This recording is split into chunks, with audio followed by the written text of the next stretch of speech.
Eastern Standard Time. We go live. So glad you're here.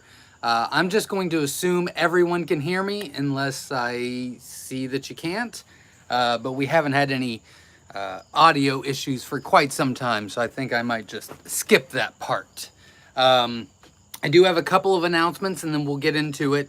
But this is our live Q&A that we do every Sunday. Now remember, tomorrow, Monday, I'll be doing a special live right here on our YouTube channel at 7 p.m. Eastern Standard Time to talk about our Quail for Profit playlist. So if you have any questions about any of the videos I've done so far, and maybe something specific in your market, then I will be happy to get on there. I don't think it'll be a very long video, but I do know that there's quite a bit of people that have questions already, or so far, and I'd like to try to help them out. So we'll be going live right here tomorrow at 7 as well, and that's just for a Quail for Profit. But tonight is anything goes. So if you have any questions about anything to do with Coturnix quail, I'd be happy to help you. Just go ahead and ask. We do a couple fun things on here every Sunday at 7 p.m. One is if you want to let us know where you're from, I always do a shout out. It's always interesting to see where all the quail people are at.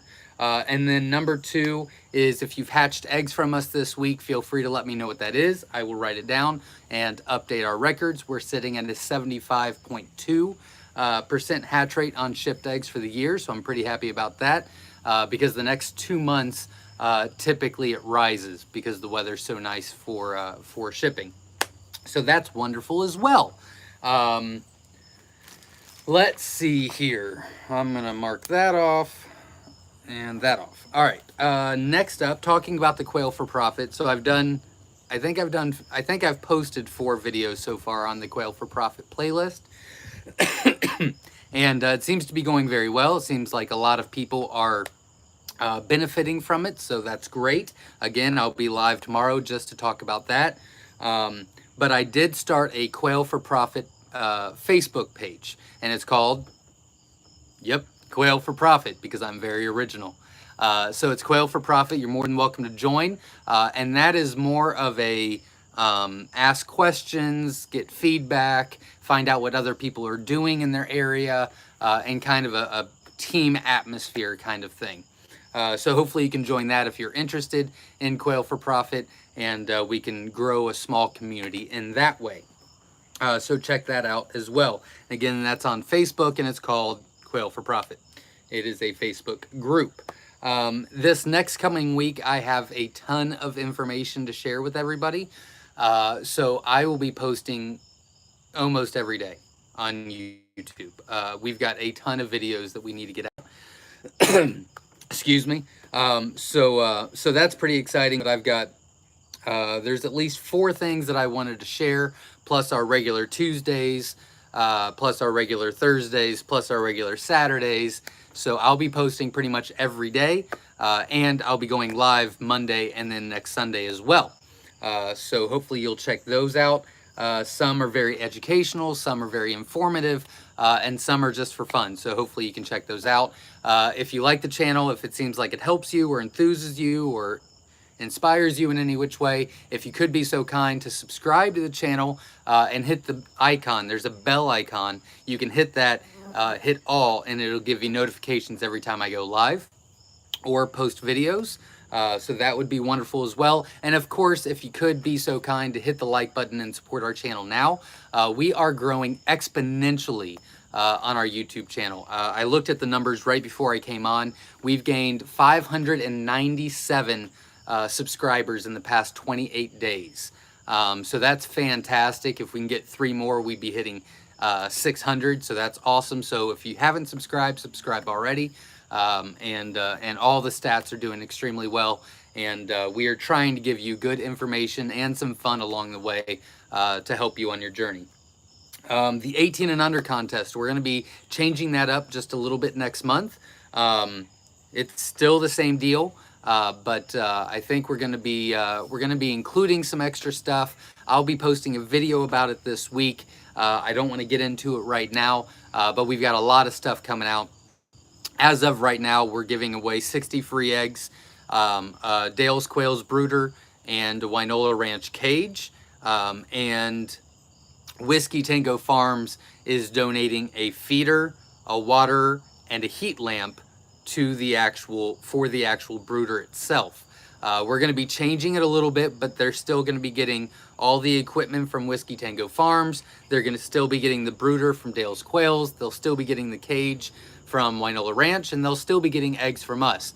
But we're going to try to change that up, so watch for that video. I'm going to make it a very general video, so that hopefully you guys can share and get the word out, because I really think that this 18 and under contest is doing good things. I think it's inspiring a lot of young people, and I think it's very important. It's very near and dear to our hearts, as well as all of the contributors, Dale's Quails and Whiskey Tango Farms and Winola Ranch.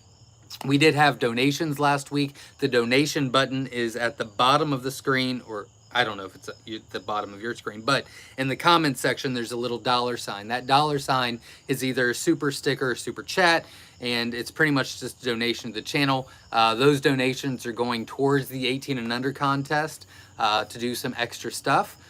So like, for example, an incubator. So if you would like to donate to the 18 and under contest, if you don't know what that is, I will explain it in depth this week, so make sure you tune into the videos. But mainly it is, we do it once a month. The first Sunday of every month, we announce a winner, and that winner is 18 and under. It is to promote entrepreneurship, self-sufficiency in the next generation, and trying to groom them to do better than what we have.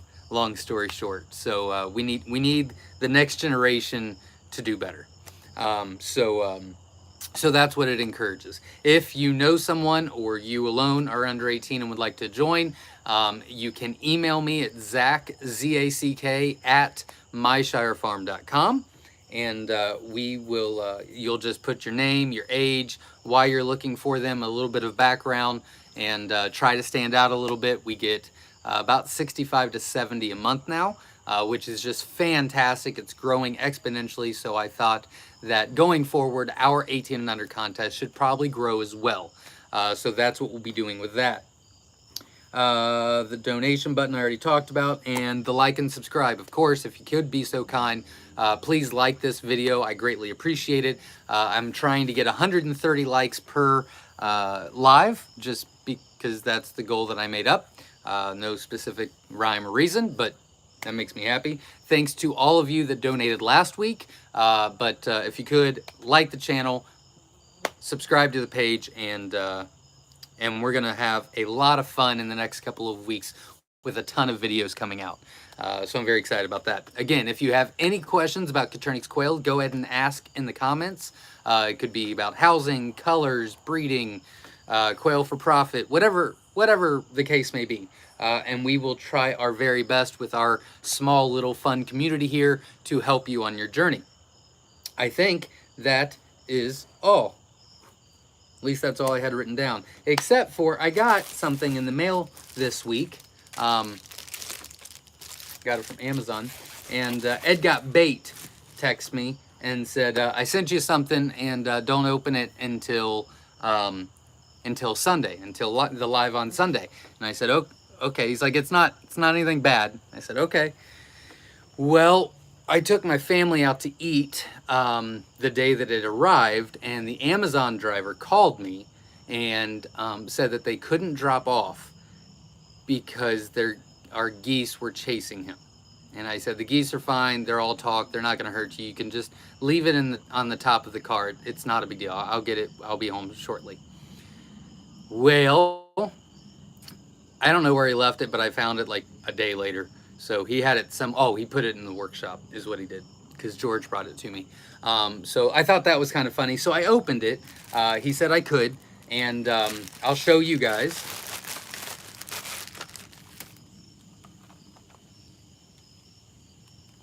So that's going to be my Charlotte for the night, since my Charlotte's down there. And all the animals were just going crazy today, and I think it's supposed to rain, so I thought I'd do it in here today. But this is my new little spider friend. Toots is her name. The louder you yell, the faster they go. Oh, They move. Okay. It might stay in the box, you know, I don't know. Might play a joke on the kids. We'll see. So thank you very much, Ed Got Bait. The netting, we actually put together, and then I decided not to go down there because it was supposed to rain. So, but that is put together, and that was very kind of you as well, Ed Got Bait. So I appreciate that quite a bit. I think that I have bored you guys enough, so let's get into the comments and the questions, shall we? Beth Reed is in the house. Welcome. Beth Reed and Verna Young are our moderators on the YouTube channel. They do a fantastic job moderating for us, so I appreciate that. Our channel is growing, like I said, exponentially, which means we're going to get a couple bad eggs in here. And they did a very good job last week deleting comments before it got too bad. So, and I did delete some people off of our channel this week.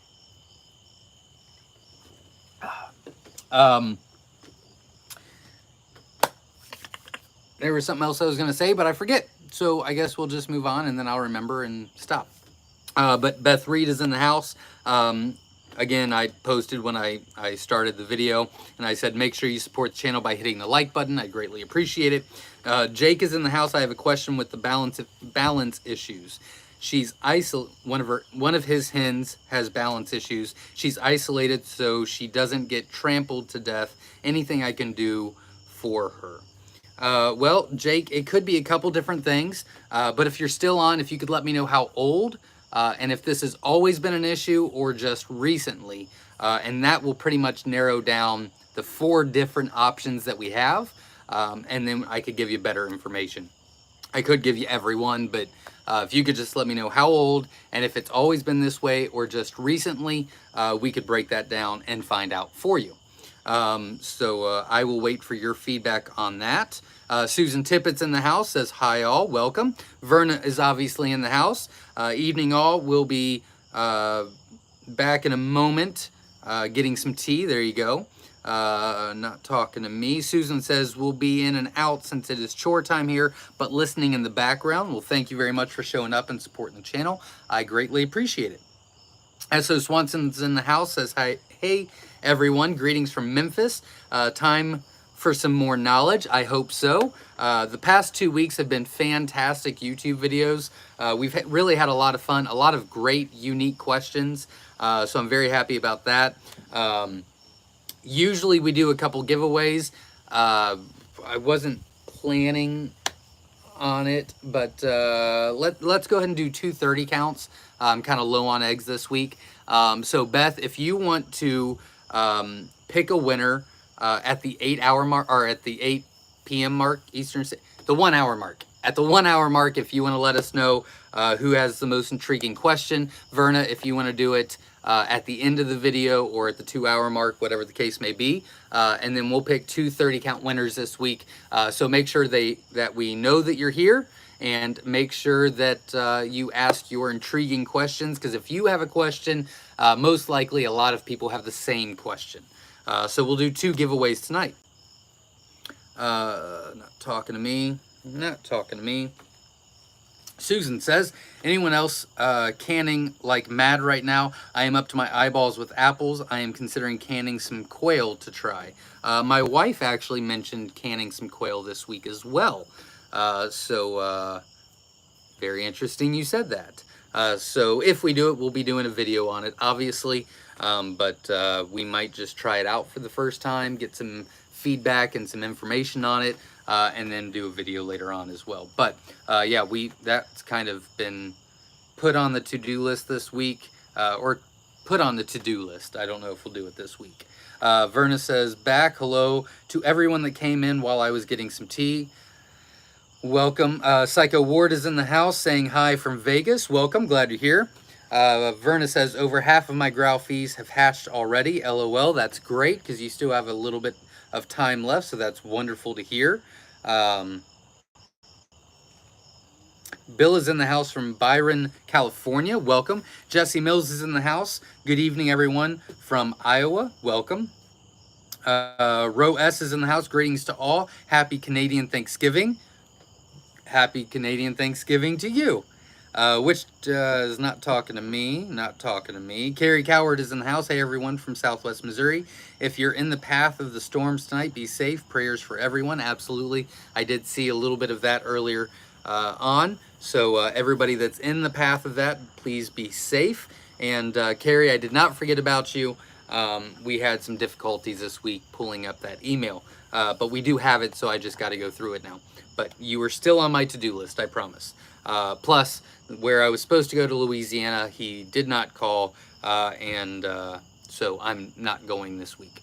So hopefully next week. If I don't hear from him by probably Tuesday, I'll call and make an arrangement. Lauren says, just got done canning a ton of applesauce too. I've heard canned quail is really good, but haven't tried it yet. Yeah, it's obviously, the bug is actually obviously going around because a lot of us are talking about doing it.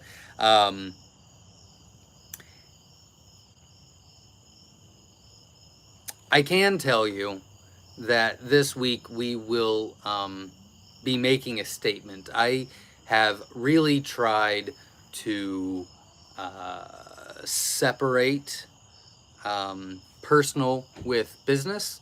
I think that that's been a good philosophy for most of it, but I think things are getting so out of control that we need to put our hat in. So we'll be doing a couple videos this week about that. Yeah, I think that it would behoove all of us if we got a little bit more intense and yeah, I think it would be good for all of us to get out there and really hustle, trying to get some stuff done around your place, around the farm, around the yard, around the homestead, whatever the case may be, because things just keep getting bad to worse, it seems like.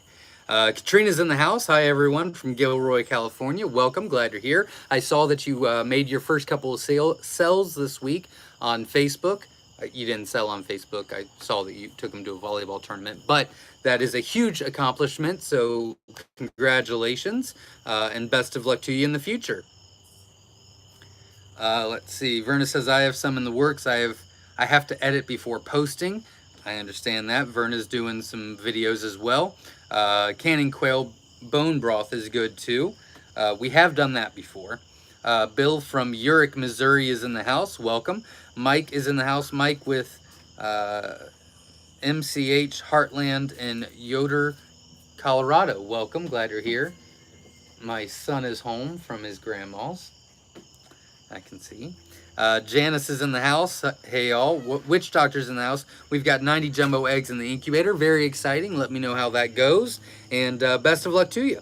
Bill Adkins says, Zach, I have 25 rare and 25 pearl that will hatch before next live. I will let you know the hatch rate. Thank you very much, and best of luck to you. And yeah, obviously keep me posted. Ryan Walsh is in the house. Hi to y'all. Howdy, y'all. Welcome. Glad you're here. Dale's Quail says, good evening, everyone. Hope everyone's fall preps are coming along nicely. We are midway through our Wisconsin winter preps ourselves. That's wonderful. Very good for you. And we're a little bit behind, but we're doing quite a bit more this year than we've done in the past. Frederick is in the house. Good evening to all from Delaware. Welcome. Glad you're here. Donna's in the house. Nice to see you from Illinois. Welcome. Glad you're here. Katrina's in the house. We started digging holes for the post for the second aviary. Two walls of it will be existing fence, but found out there's a rotten 4x4, so we went to Lowe's to get a new one, so delayed. Sure, it happens. But that's exciting that you're already doing it, and 2 aviaries is fantastic. So best of luck to you. And it's a delay, but it's not the end of the world. There's worse things could have happened, so that's not bad. Friendly Friend is in the house. Any update on international shipping? Nope, didn't hear from them either, which was kind of annoying. We did get MPIP tested this week, so that was fun. And they're changing all of that as well. I don't know what that was. Let's see. Stephanie Michelle Jones says, from Franklin, Ohio. Welcome. Glad you're here. You're right up the road from us. Mary Springer's in the house from Iowa. Welcome. Katrina's in the house. This sucks. I will be relocating wood rat nests for work tomorrow evening. I have to watch the replay. I bet it will be a good conversation. I hope so. So if you have questions about trying to make some money on Coturnix quail, make sure you show up tomorrow, Monday, at 7 p.m. right here, Eastern Standard Time, and we will talk about individual sales, and I'll try my very best to help you. Friendly Friend says from St. Lucia in the Caribbean, shout out, welcome, absolutely, glad you're here, that's super cool. One day I'd love to go there. Donna's in the house, hit the like button, thank you very much, I appreciate it. Frank is in the house from Wisconsin, welcome, glad you're here. Um, while we're waiting, Homestead is in the house, good evening everyone from Wyandotte County, Ohio, welcome, glad you're here.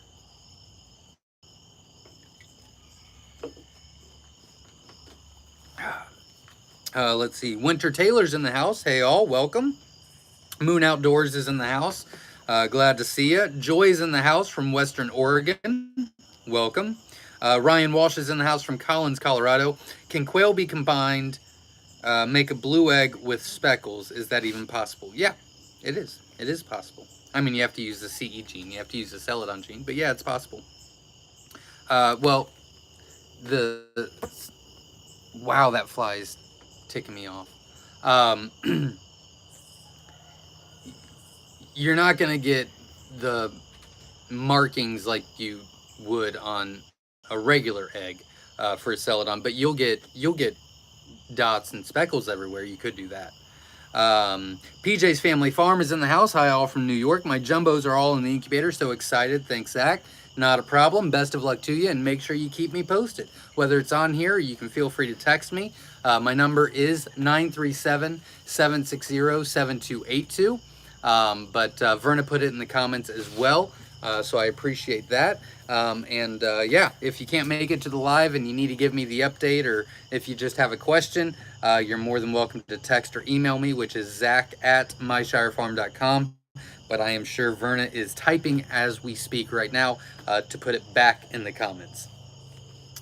Witch Doctor says, how did I miss the new Facebook page? I literally just did it Friday, maybe. So it's only a couple days old. Veronica's in the house. How do you prepare bee? What? I don't know what that means. I'm sorry, Veronica. You redid it. I'll get to it in just a second. I see another question from you. Terry's in the house from Utah. Welcome. Otis is in the house from Central Kentucky. Birds are chipping. Awesome. Best of luck to you. And keep me posted. But best of luck. Kevin's in the house. Heidi from Ohio. Welcome. I don't know why I'm having trouble tonight, but I usually have trouble every night. So, let's see. Zelda D and Z Crazy Farm says hello. I want to know if you have plans or show how to build the brooders, I'm assuming, is what that says. We do have a couple of videos on the brooder, but we don't have like a step-by-step. We gave you the dimensions, but really it's not, don't complicate it. Just, you could get plywood or whatever you want to use, whatever material. You just make a box, put some wire underneath it, make sure it's secure. But you could probably figure it out by looking at the videos. We are going to be doing some how to build stuff around here, which we're starting on this week. I don't know when we'll post the videos. I mean, they'll be in the queue, but we will be doing some stuff. So I will actually write that down. I did not write the brooder down. We are going to be doing one of our massive incubators and building one of those again. And we'll be filming it this time and making it into a video and a couple other things like that. Katrina's in the house. I sold my first eggs, bought 60 to the community volleyball group I play with yesterday, sold them four for $1, came home with 16. That's awesome. Congratulations. And I'm sure you'll sell more next week. Veronica says, question, how do you prepare balut for delivery or pickup? Are they still alive that might hatch?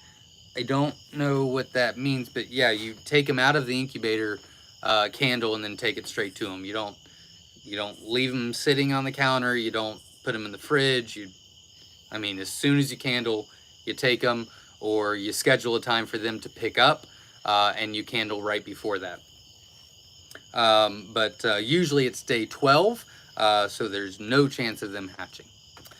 We've never had one hatch. Nope, just read that one. Otis is in the house. Winter Taylor says, I had forgotten about you going live, and my bell went off. Well, there you go. See, that helps. James is in the house. Hey, from Maryland. We're starting a drinking game here every time Zach coughs.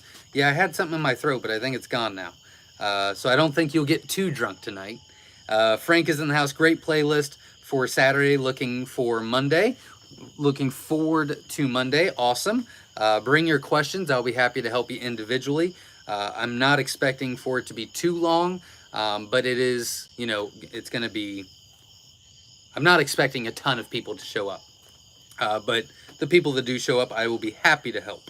Ed Got Bait is in the house. Welcome. Glad you're here. Bill is in the house. Zach, on selling eating eggs, do you or should they be washed before selling? They can. We don't. We don't even do it for our corporate accounts. We used to, and we thought that that was the way to go. And then we realized that our corporate accounts, we do it a little bit differently, which I can't really get into. But we do it a little bit differently. So they repackage them, and they're required to wash them anyway. So we found out that we were washing and then they were washing, and I was like, okay, I'm just not going to wash. And they're like, okay. So, and then the blutes, we don't wash at all. It's going to be hard boiled anyway. And, yeah, so, we don't, I would do whatever you're comfortable with, really. Saves a whole lot of time if you don't have to do all that. Yeah, I think it's a personal thing. I think it's, you know, if you just feel like you have to do it, then you have to do it. Jenna did it for quite some time. And then when I kind of took over the balut sales and the eating egg sales and the corporate sales and all that, I was like, I don't want to do this. So then I just talked to them and found out that our balut customers were like, you don't need to wash them. We're going to wash them and put them and boil them anyway. And I said, okay. And then the corporate accounts were like, yeah, we already do that. And I was like, okay, well then that saves me a crap ton of time. Thanks. So it really just depends on, I would ask, and make something. I mean, if our corporate accounts or our balut accounts wanted to have them washed, then we would wash them. I wouldn't lose the accounts because of it. Jennifer says, hi all, canning greens tonight while I watch. Very cool. A lot of canning is going on. That's great. Otis says, my Italian lay a fine speckle. Very cool. Yeah, Italians are great layers. Absolutely great layers. Ryan, not talking to me. Witch Doctor says, we will be adding celadon soon. There you go. Jana says, do red lights have an effect on premature maturity in quail? That is... Hey. Hold, please. Maggie.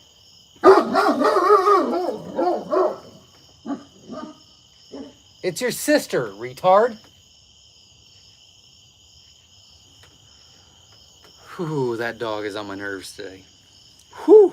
She's been whining all day. It's been awful. Sorry, I don't know where I was at. Do red lights have an effect on premature maturity in quail? Yeah, some people believe that. I do not. We have tested that theory out. We actually have that on our list to do video. We're going to do one brooder with the regular light that we use and one brooder with the infrared red light. And then we're also going to, those two we're for sure going to do. We're also discussing maybe doing a brooder plate in one as well. That has no light. It's just a heating plate. And then show you the progress as they go. Oh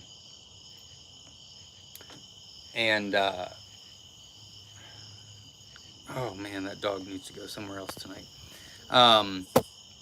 So we will show you the process, but as far as I'm aware from what we've kind of researched before, which we haven't done a ton of, but we saw no difference at all. Oh my God, that fly. Why are all the animals, what are you doing? Get these things. What's going on? Toots. What's going on? Let's see. Bill is in the house. Well, mother of God. Oh, I got it. Okay. Let's see. Joy's in the house. I got blue egg with gold-looking spots for my brand new 7-week-old layers. The first egg I have gotten from them. Very cool. Congratulations.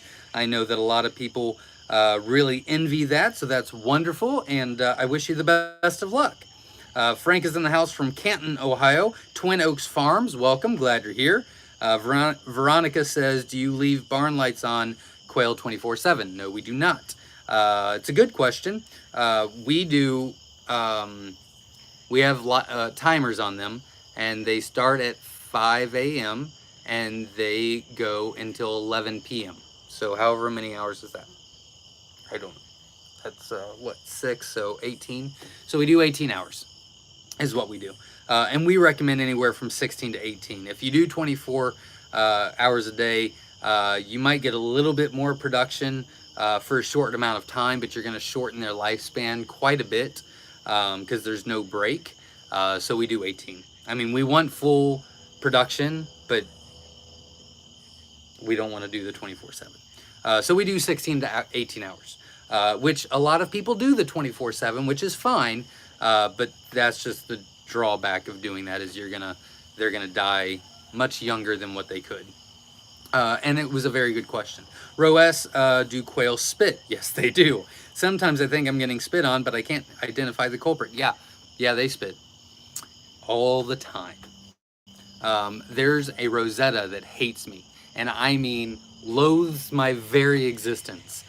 Collecting eggs, she pecks at me. When I get close to the feed, she throws feed at me. When I get close to the water trough, she takes a big gulp and just showers me in it.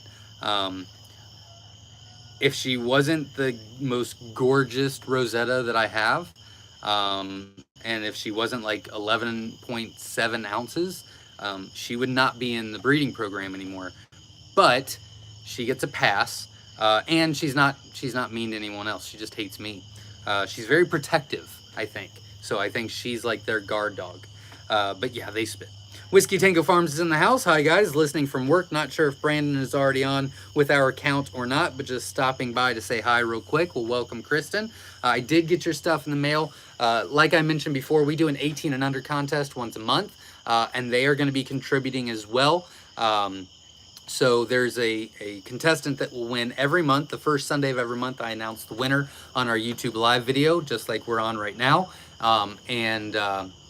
They get a Dale's Quails brooder, they get a Winola Ranch cage, they get hatching eggs from us, and then Whiskey Tango Farms is donating a feeder, a water, a sticker, and a heat lamp, just minus the bulb. You have to get the bulb, which is fantastic. We had donations last week, which almost gave us enough to buy an incubator for the 18 and under contest, so they are completely set up, which is super cool.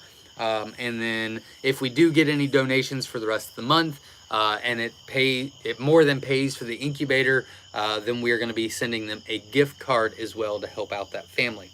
But I will be talking all about that in a video coming up. So make sure you like the channel, subscribe to the channel, hit the bell for notifications, because like I said, I think we'll be posting almost every day, if not every day this week. Plus, I'll be going live tomorrow night for the Quail for Profit.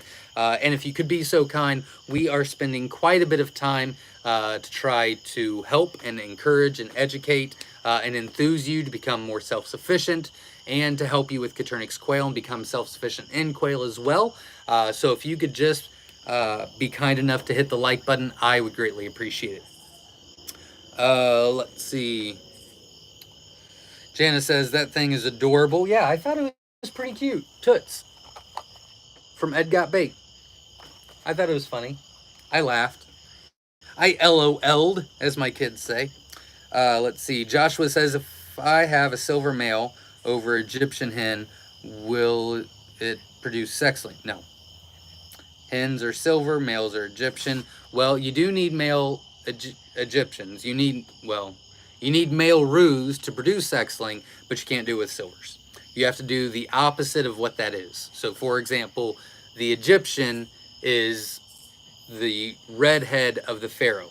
So that produces sex-links, but you can't do an Egyptian and I don't know, a jumbo white. That doesn't work because it's not the exact same. So if you do an Egyptian with a wild, well, then that would work. If you do an autumn amber with an Italian, then that would work because it's the same thing, just with the Roo gene. But I hope that explains it. If not, feel free to ask again. I can go into a little bit more depth for sure. And I just saw that Verna donated for the 18 and under contest. Thank you very much for the $5. I appreciate that. And obviously, Verna, I need you to write that down too. So I can keep all of that, because now we have a nice little folder in my emails that we keep track of everything. So that's super nice. And Verna is giving me emails every week now. So that is wonderful. But thank you very much, Verna. I really appreciate it. And I'll mention it more when I get to it. But thank you very much. I'm going to try to start mentioning the donations as soon as I see them. And then we'll mention it again and say thank you again, because, well, that's very generous. Maggie might think that it's her toy. Oh, she'd be terrified of that thing. She's terrified of everything, except for people that are 7,000 feet away. She's just really been on my nerves all day. She's just been so needy. Knocked over my drink earlier. Ate my hot dog off the counter. Whined to get in. Whined to go out. Was scared because Jenna rearranged the living room so she wouldn't walk through the living room. So then I tried to take her around the house to go upstairs to her bed, and she was scared of the door. I mean, it was just, she is just, so Jenna's been gone for a while. She just showed up, but then I think she went over to her mom's. But as soon as I see her, she's got the dog the rest of the night. I can't even look at her right now. How's Charlotte this week? Charlotte is fine. I have not seen Charlotte actually for 2 days. I ran in there yesterday. I really wasn't in the barn too much yesterday. Me and my wife had a date with our 3 best friends, and, well, our 4 best friends. One of them is Jenna's sister. And we all went to the Renaissance Festival. If you have a Renaissance Festival anywhere near you, I highly recommend you go. It's an all-day event. I'd go as early as possible because the lines are packed. But man, was it a fun time. We just had a blast. And so that's what we did yesterday, which was nice, because usually we can't get away. And if we can, it's for an hour or 2 to go eat or something. But that was real nice. So I didn't see her yesterday. I just ran in and got my stuff done, left, boxed up the orders. And then today, George had to leave early on Friday, so he took care of the quail barn, and I've been on my phone most of the day. But I will see her tomorrow. I'll see her tomorrow, I think. Whiskey Tango Farm says, still at work, just listening, won't leave work for another hour and a half. Well, be safe on the way home, and thanks for showing up. I appreciate it. Message retracted. Kenneth says, which breed of quail are hard to purchase? None. Well, which breed? Like, you're talking about like valley quail, or Coturnics are not hard to purchase. Bob Whites are not hard to purchase. Harlequin quail probably the hardest to purchase. It's hard to say. Donna says there's feed called Feather Fix. Worked, got my frizzle last year. Bald naked, maybe work for quail. There's feed called Feather Fix. Got my frizzle last year. Bald naked, maybe work for quail. Maybe. That's a good idea. People could try that out, sure. Nick says, what's up, everybody? Coming in from Evans, Colorado. Put 111 out of 120 quail eggs into lockdown Friday night. Awesome. Congratulations and best of luck. Ed Got Bait says, Zach sent you a package. May take a few weeks to get to you. It's for the 18 and under contest. Well, thank you very much. I appreciate it. Jeff says, good evening all from Central Missouri. Welcome. Glad you're here. Donna says, yes, sun going down, time to feed. I hear that. Mashad says, hi, can I feed chicken egg shells to quail? If you grind them up, you can. Sure. Not a bad idea. You can feed quail egg shells to quail as well. We're just going to say Nelson, but WCREX 103. Nelson says, any Wisconsin quail keepers here? There's quite a bit. Whiskey Tango Farms is in the house. Dale's Quail is in the house. Mary Springer donated $5 to the 18 and under contest. So thank you very much. I truly appreciate that. We have decided that we're going to be doing a Nurture Right 360, and I did not write the name down. I do have it written down in my other notebook. I've got like 7 notebooks. But someone is going to also be donating a quail egg tray, a turner for the Nurture Right 360 as well. So that's what we're going to go with. And we're almost there. If we don't make it by the end of the month, then I'll just purchase it. It's not the end of the world. But any donations do go to that. So thank you very much, Mary. Katrina says, hot pack or cold pack quail? I was going to try it with the first batch, but going to try it with the next batch instead. I think I will do hot pack. I don't know what that means. Hot pack or cold pack quail? I don't know what that means. I'm sorry. No. Cold pack quail. I don't know what that means. I'm sorry. If you want to ask again, I can try to help. Kevin Stern says, got my new Winola cage. Awesome. I love their cages. Will new quail straight from the brooder have any issues finding the water if I move the cups to the outside of the cages? Nope. They will find them just fine. If you want, you could put the beaks in there. We've done that a few times, but most of the time we don't, and they do fine. So no, they'll find it.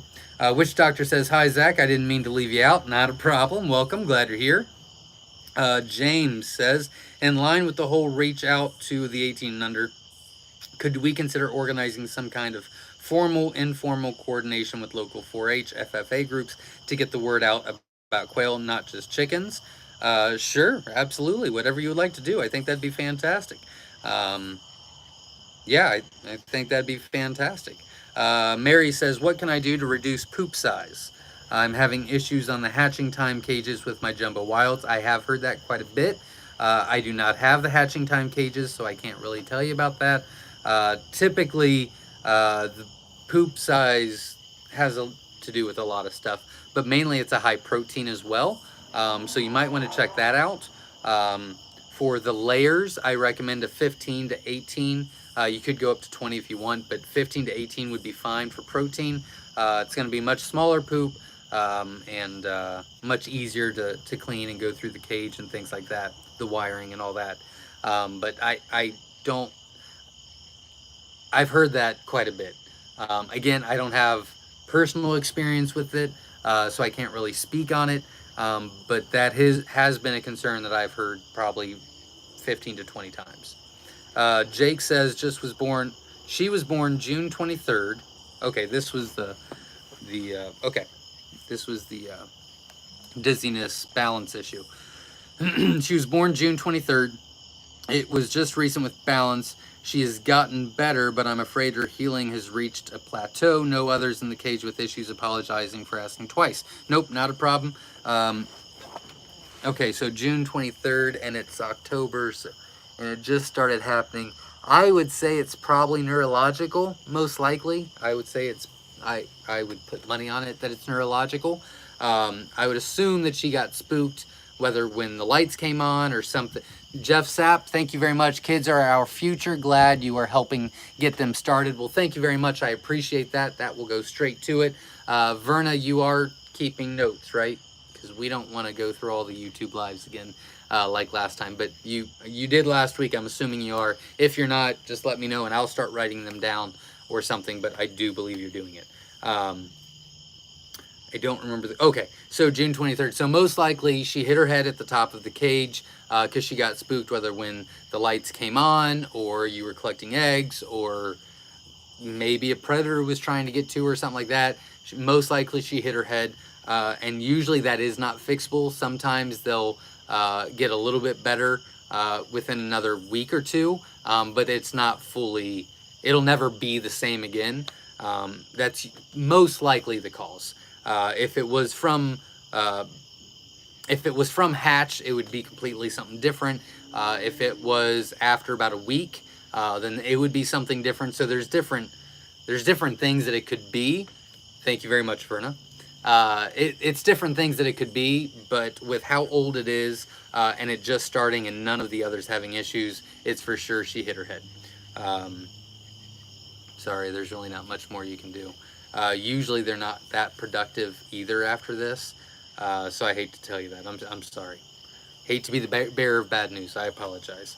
William, how far am I behind? 30. Oh, okay. I'm a little further behind than what I thought. William says, hi from Wisconsin. Another Wisconsinite. I think that's what you call yourselves in Wisconsin. Hi from Wisconsin. Got my eggs in the mail from you this week and in the incubator. Awesome. Best of luck to you. And keep me posted. Love for you to get a very good hatch rate. So best of luck. And if you have any questions, feel free to ask.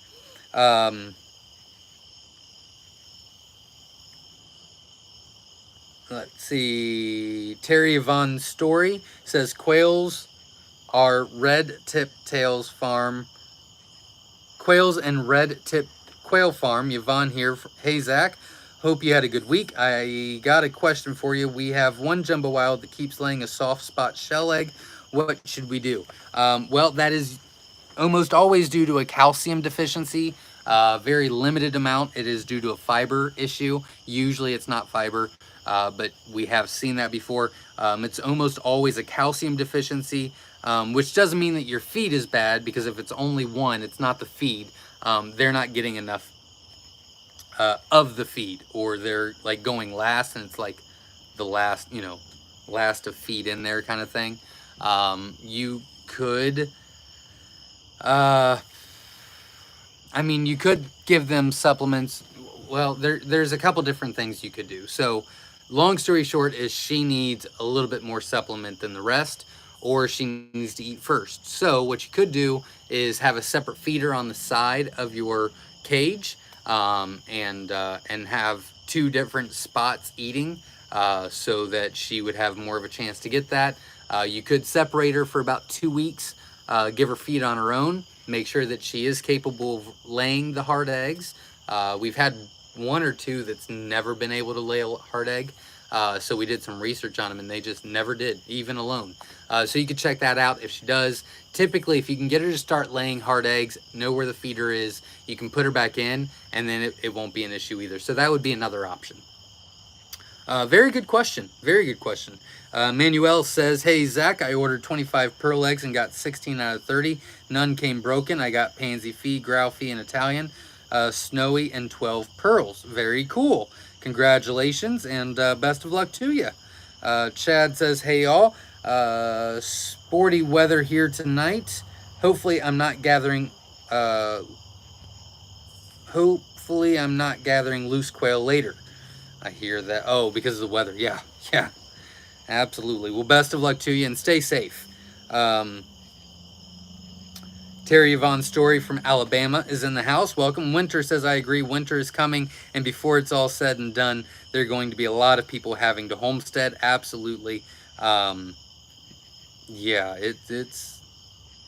I think it's time that we have to throw our hat in and just say, this is where we stand, and this is our line. But I think it's more and more. I've been saying this for the past couple weeks, but I think it's more and more. Oh, did I miss? Did I mention the 20? Yeah, I did. Okay, and I'll mention it again. I've been saying it for the past couple of weeks that it's really important that we get the word out there about self-sufficiency.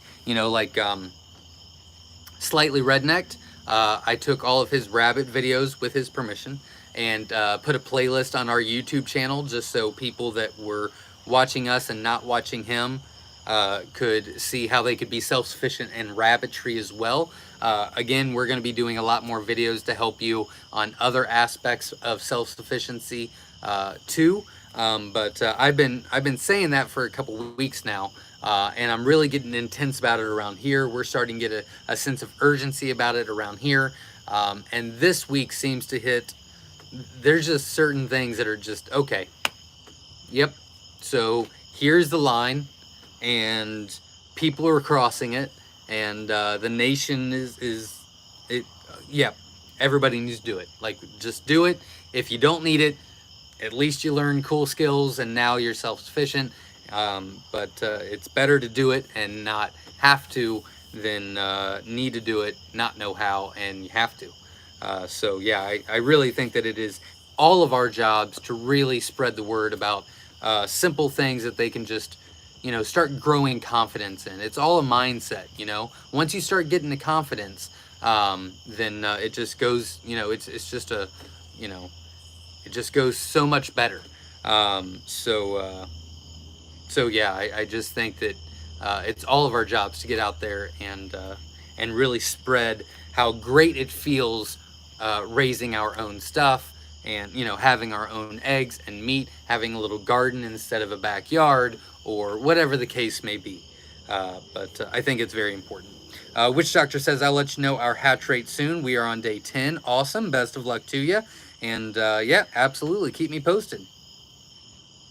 Let's see. Robin C says, hello everyone from Michigan. Question, your outside aviary, that is by your quail barn, yes? Did you investigate best plants to put in, or did you just use what naturally grew there? We used what naturally grew there.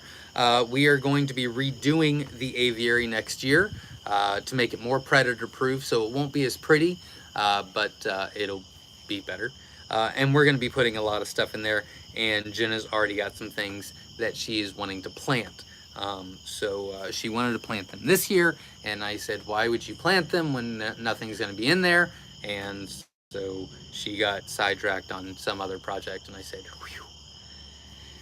Because if she would have done that, then she would have made me redo it this year, and I just don't have the time this year. But next year, we will be doing it. But no, whatever is in there is natural. Chuck is in the house. Evening from Texas. Just received a tornado watch alert here for next 8 hours. Well, stay safe, and best of luck to you. But yeah, absolutely, stay safe. Witch Doctor says, question, how cold can the quail handle before you need to add heat? Are you talking about layers like adults? They don't need heat at all. They do just fine as long as they can be out of the elements. And for the first 3 weeks, they need heat. If it's super cold, then maybe 4 weeks. If it's super hot, then 2 weeks. So it just depends. But after anything over 5 weeks old, they really don't need heat at all. Just shelter from the elements. Chad is in the house. Chuck, that makes 2 of us. I hate that. It's not bad. It's gonna rain, but it's not all the warnings that I saw all over the place. So best of luck to you. Chad Nelson says, I am in Northwest Wisconsin. Do you keep yours inside or out? A lot of people do a lot of different things.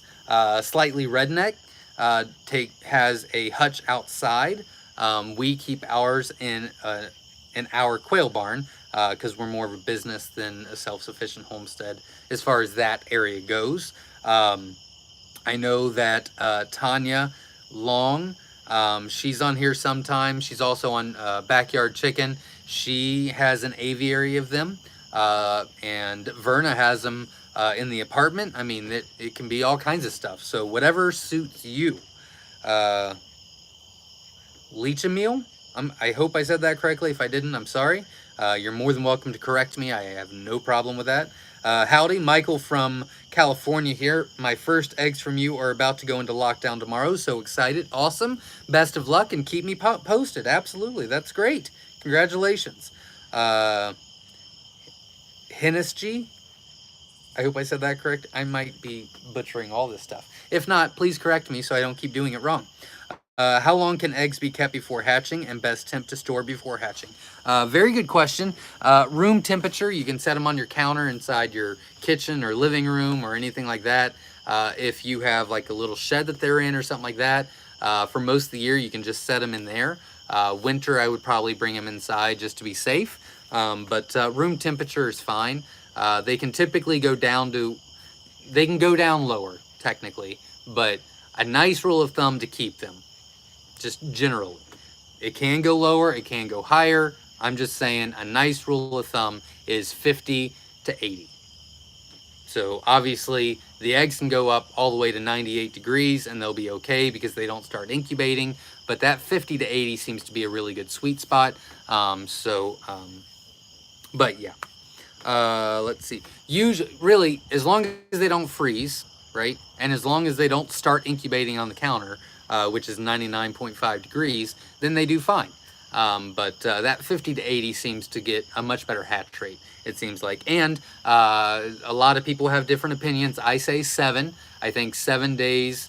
So if you start collecting, you can collect for up to 7 days and still get a fantastic hatch rate. Some people say they wait 10 days. Some people say that they've hatched before, 3 weeks after they collected them. I think that was a fluke, but again, rule of thumb, 7 days is a good rule of thumb. I lost my spot. Zelda D and Z Crazy Farm says, Zach, I would like to know if you have plans on your brooders or show. Oh, we already answered that. I don't know. We do have some videos on our YouTube channel about it already. As far as making a new brooder, probably not. Maybe. I wrote it down. We'll see. I don't know. I'll have a better idea next week, because I got to sit down and talk to everybody, but I'll have a better idea next week.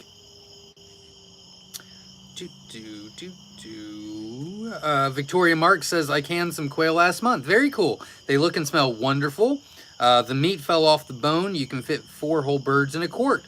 Very cool. Thank you very much. I'm going to write that down and tell my wife, and she might be impressed that I know that. Let's see.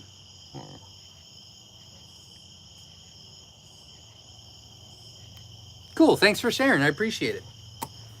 Messenger of Messiah says, hello, everyone from Southeast Missouri. Welcome. I'm glad you're here. Witch Doctor says, just double checking on the 1800 contest. The only need to enter once, correct? That is correct. I did happen to misplace a couple of emails, so if it's been a while and they have not won, I would recommend maybe resubmitting. I had some email issue, and I think that's what it was. I could have just put them in a different folder. I don't know what I did, but I did happen to misplace them for a while. So yeah, if it's been a while, they're more than welcome to redo it. It's not going to hurt anything. But yeah, you do only have to enter once, usually. Right, Verna. Michael says, hi from Cromwell, New Zealand. Welcome. I'm glad you're here. That's super cool. I'm pretty new to quail, but I love your farm. Thank you. Good job, and it's kind of my target with quail. Awesome. What's best way to join groups of quail, especially new chicks? What's best way to join groups of quail? I'm assuming you're talking about like introducing new quail to an existing flock. The short answer is, if you go to our website, myshirefarm.com, there's a blog section. On that blog section, there is one that's called Introducing New Quail to an Existing Flock. And you can print that out. You can read it out. It's very in-depth. My wife wrote it. It's fantastic. That will help you with that. The long story is, you want to confuse the old ones with the new ones. So you pretty much take the old ones out. You put them in a box. You put the new one's in the box as well for about 5 minutes. You leave them in there, you put them back into the cage, and you're good to go. There's a few more steps, and you should probably read the blog, but that's the long short version. Very good question, and best of luck to you. I wish you the best. That's super cool. New Zealand, that's awesome. Victoria Mark says, from Flint, Michigan, I just gathered 55 eggs from 36 Myshire Jumbo Wilds and Pearls. Is that unusual? Yep, it sure is. It depends on when you collect per day. So, like typically mine lay between 2 and 5, 2 and 6.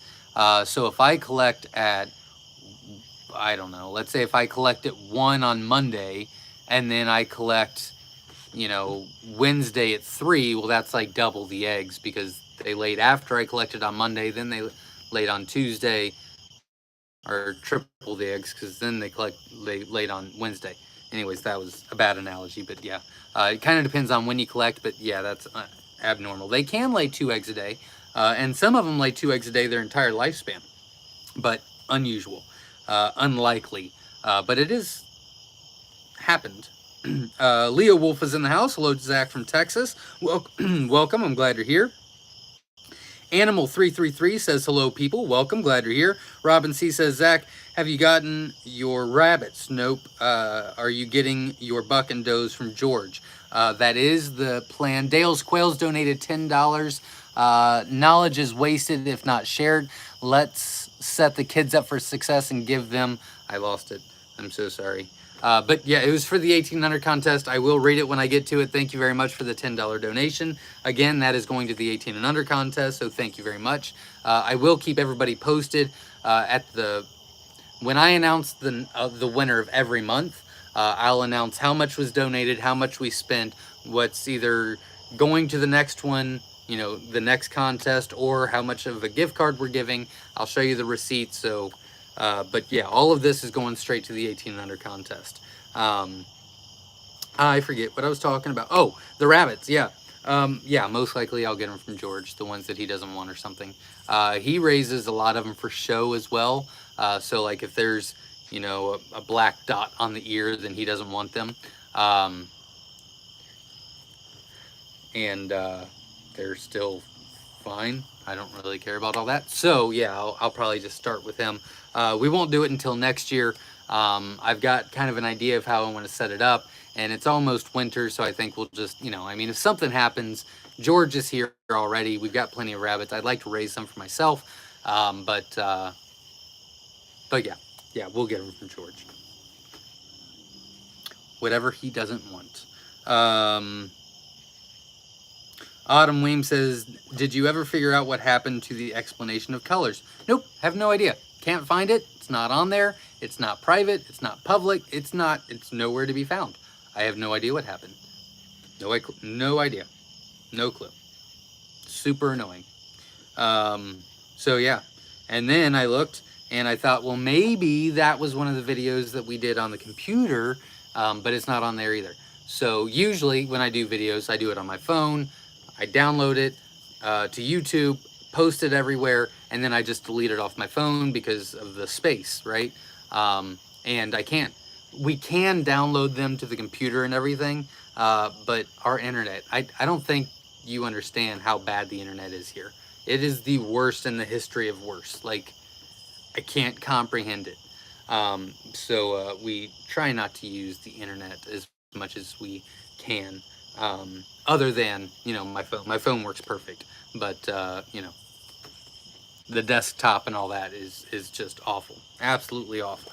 And no, I have no idea what happened. Super irritated with it. So I'll be putting that back together. That's on the list as well. There's so many videos, but I'm not doing bad. I mean, I am posting. We posted 4 times last week. We posted Tuesday with Papa. Then we posted Thursday about the colors. Then we posted Friday with the fun largest quail egg omelet in the world. I thought that was just a fun video. Then we posted the quail for profit. Now I'm live on Sunday. And this week we're almost posting every day. So I'm getting the videos out. It's not that I'm not doing it. I got pretty bad at that for quite some time, but I am very motivated because we're getting a lot of likes. We're getting a ton more subscribers. Our views are up astronomically. I actually got a notification from YouTube this week that said, hey, whatever you're doing, keep doing it. And I was like, I don't know what I did differently. And they're like, then keep posting. And I said, okay, thanks. So they were very impressed as well. So I'm very happy with that. So I'm going to keep it going. Let the ball roll. So that is on the list. Bill is in the house. Welcome. Chad is in the house. Janice is in the house. Welcome all. Go Big O 007 says, hey, from Louisiana.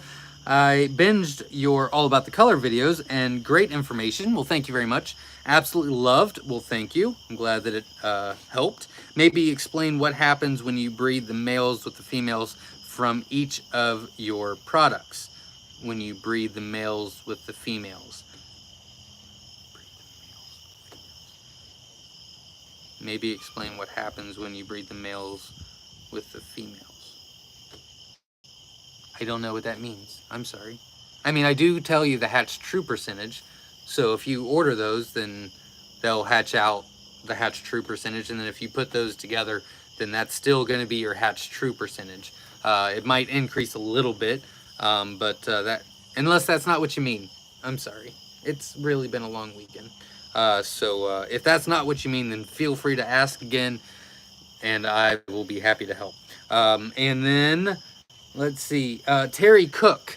Beth Reed picked you as the winner for the first hour, so congratulations. I saw the text, but I was in the middle of an answer. So Terry Cook, congratulations. You want to text me at 937-760-7282. If you could put my phone number on there, I'd greatly appreciate it. And yeah, congratulations. That's great. And we will get you some eggs this week. So that's awesome. And we've got one more giveaway to go. So make sure you hit the like button and support the channel. I would appreciate it. And thank you to all that have donated. Now I'm getting behind. Okay, here we go. I'm going to take a drink and then I'm going to go super fast.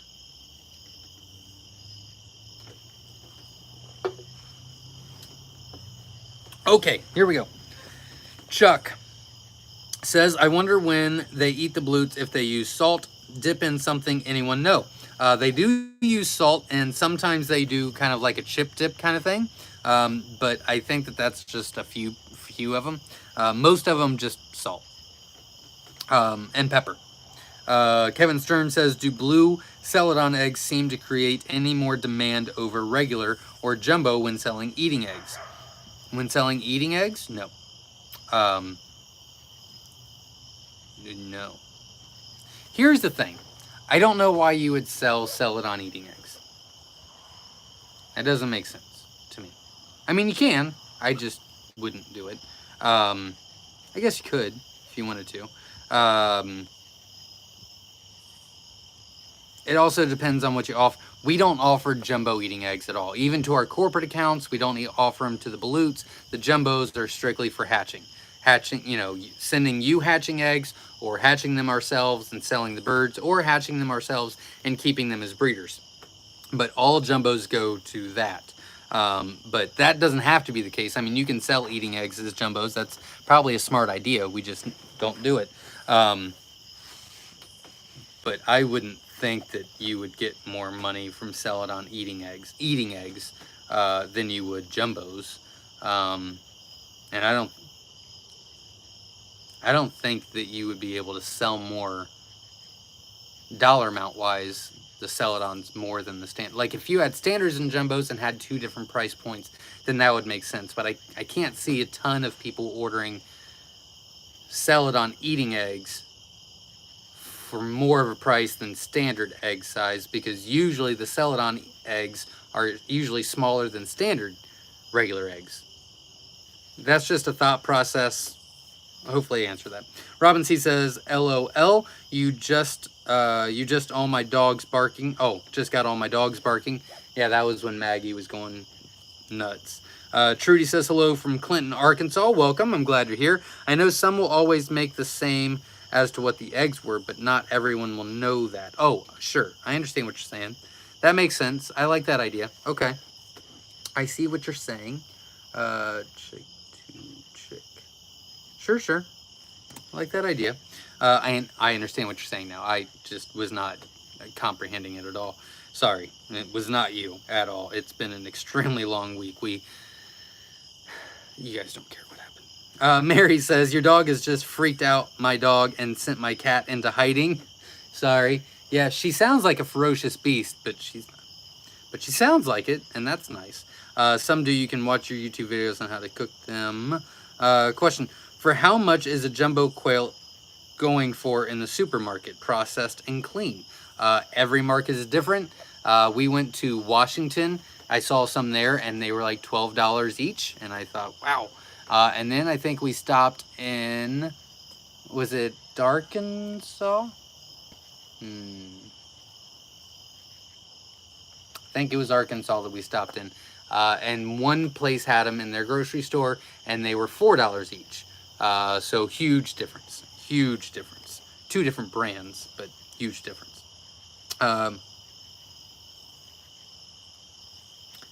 I lost my spot. Where did that, who was that?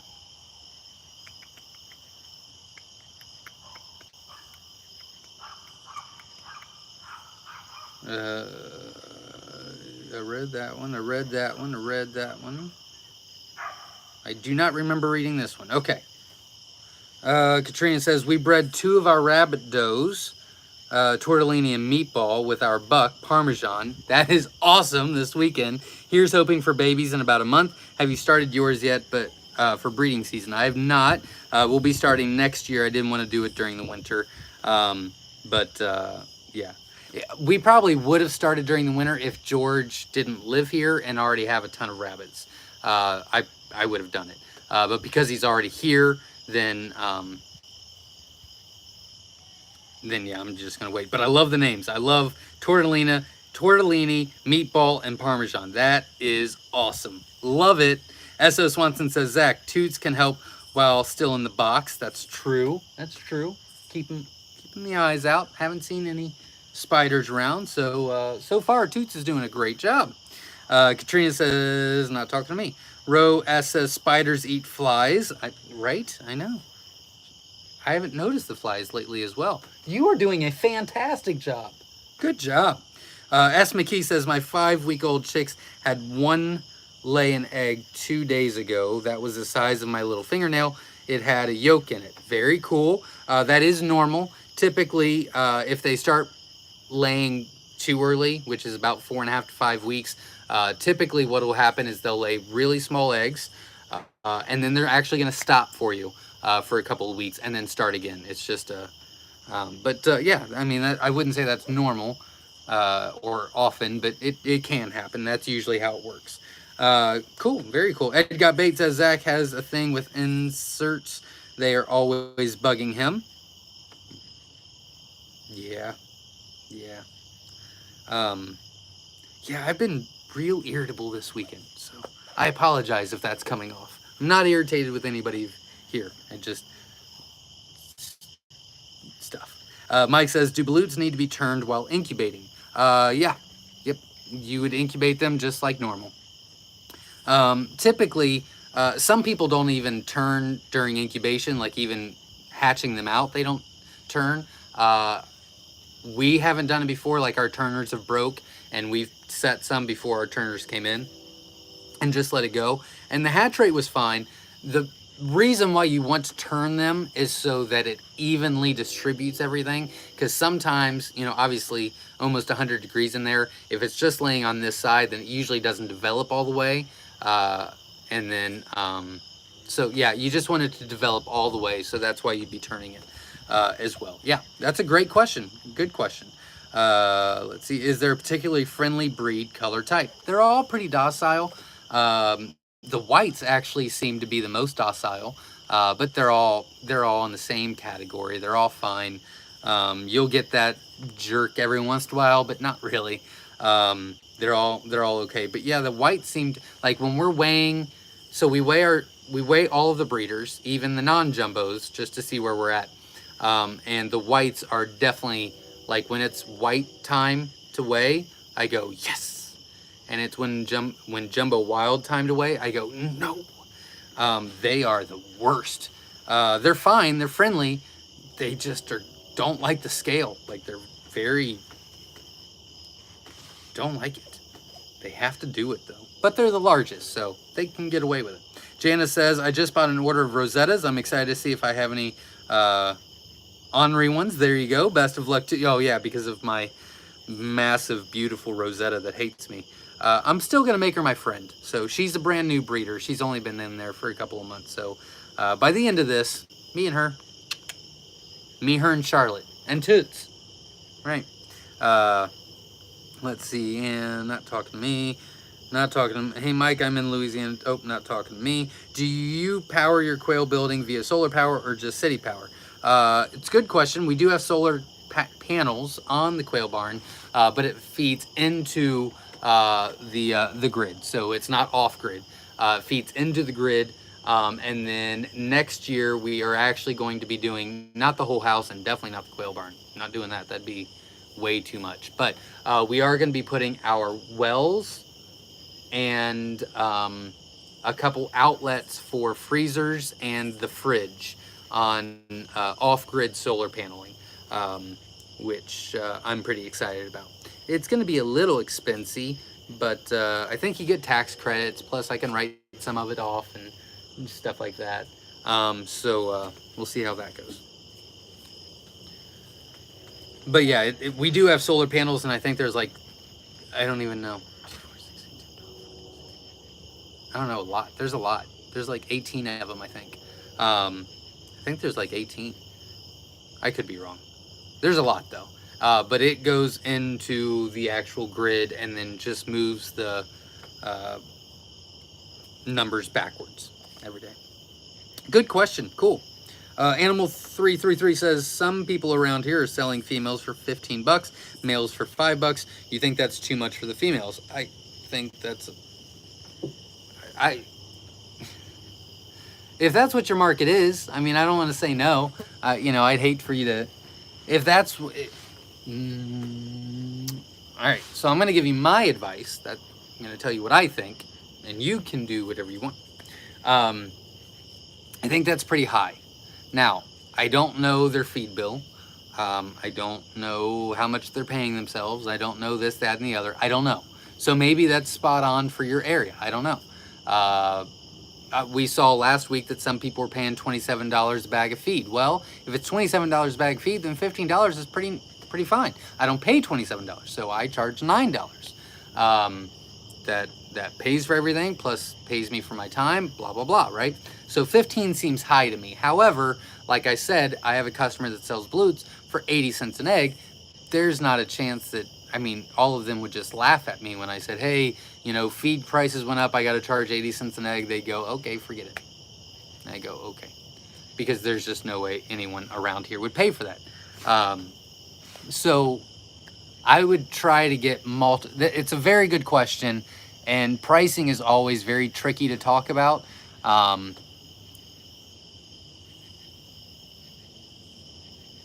I would get multiple people around you on what they're selling. So if everyone's selling for 15, then that's your market. That's it. If one person's selling for 5 and everyone else is selling for 10, well then no, 10's your market, and that guy's just super high. So I hope that answers your question. If it doesn't, ask again. I'll be happy to help. I lost my spot again. What am I doing wrong tonight? J.L. Murphy says, hi, Zach. I finally made it. Quail curry for dinner. Very cool. That sounds delicious. I've not had dinner yet, so that sounds extra delicious to me. But that's awesome, and I'm glad you're here, so thank you very much. Verna Young, again, donated $5 to the 18 and under contest, so thank you very much, Verna. I appreciate that, and thank you very much.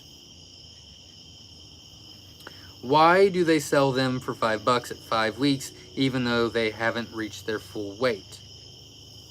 Why do they sell them for $5 at 5 weeks, even though they haven't reached their full weight? Well, I charge $3 a male, and it depends on what it is. If you're buying a breeder set, then I'm selling them at 3 weeks old. If you're selling an all-male set, then typically I don't try to ship them until they're about 6 weeks old. But they're the same price. Look, I'm big on... Yeah, I'm just going to say it because I don't think I care. So, I could charge more if I wanted. I know I could. I know that our name brand and our reputation would allow me to charge more per egg and more per bird. I know it. I don't like it. I don't want to. I want it to be a reasonable price. I don't want it to be like cheap, but I want it to be a reasonable price that people can get into it and enjoy themselves and learn and make mistakes and not feel like they've wasted their, whole income for the whole month and things like that. So I'm very conscious on where we're at as far as price goes.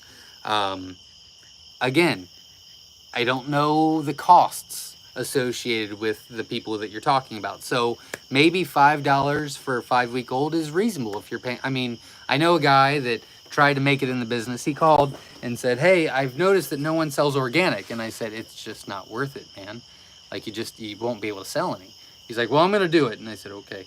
And he probably bought maybe 4,000 to 5,000 eggs from us in the next couple of months, made this organic feed, and he was selling his eggs for $3 an egg and selling his birds for $25 each. And he's not in business anymore because it's just, I get it. I know that he wasn't trying to, you know, he was paying for himself. He was paying for his time. He was paying for his feed. He was paying for the electricity. I get all that. It's just so expensive that you just can't do it at a big scale. There's just no way. I hope that explains that. Oh, I'm losing comments. Am I that behind? Okay, here we go. Michael says, if I want to keep quail for egg production, but also want to breed new quail, is it better to keep rooster in cage, or is it better to keep hens and have one or more breeding groups with roosters? Doesn't hurt anything. You can always keep roosters with hens. They're still eating eggs. They're still hatching eggs. So that's what we do. What does the donations go towards now? It's under the 18 under contest, which I can explain in just a few minutes, but I'm losing comments, so I'm going to get caught up. But it's for the 18 and under contest that we do every month. People are giving donations to purchase whoever wins an incubator that we can purchase for them and send to them. Jacob says, what colors come from your gold collection? I hatched some of them and have 3 that look wild. For some reason, 2 of the 3 had wryneck. I called one. That was very bad, but hoping the other makes weight. Wryneck is usually due to a incubator issue. It's usually due to a humidity issue at that.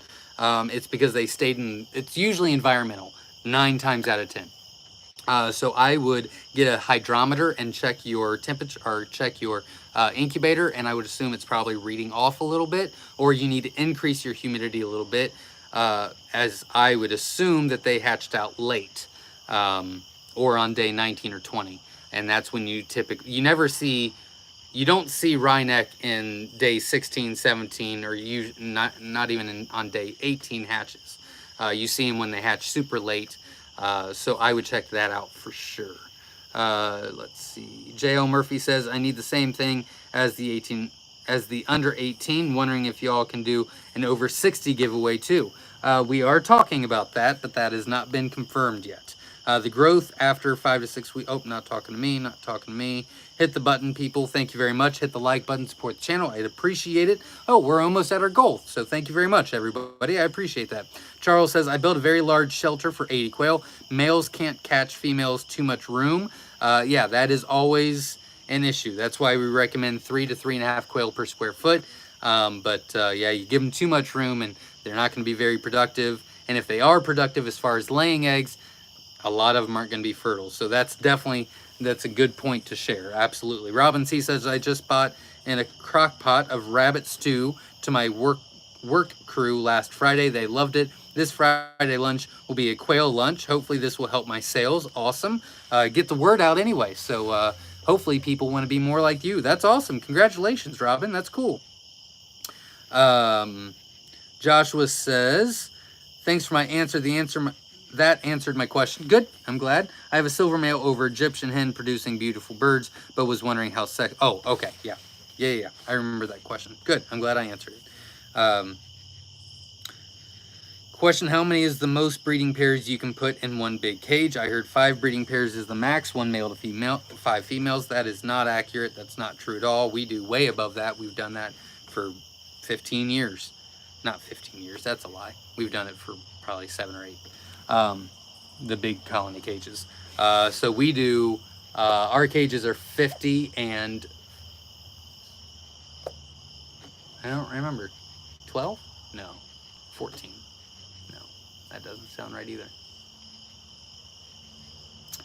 Let's see, I think it is 50 to 14. I think there's 50 hens and 14 males in each one of our cages, which we don't recommend you doing that ratio.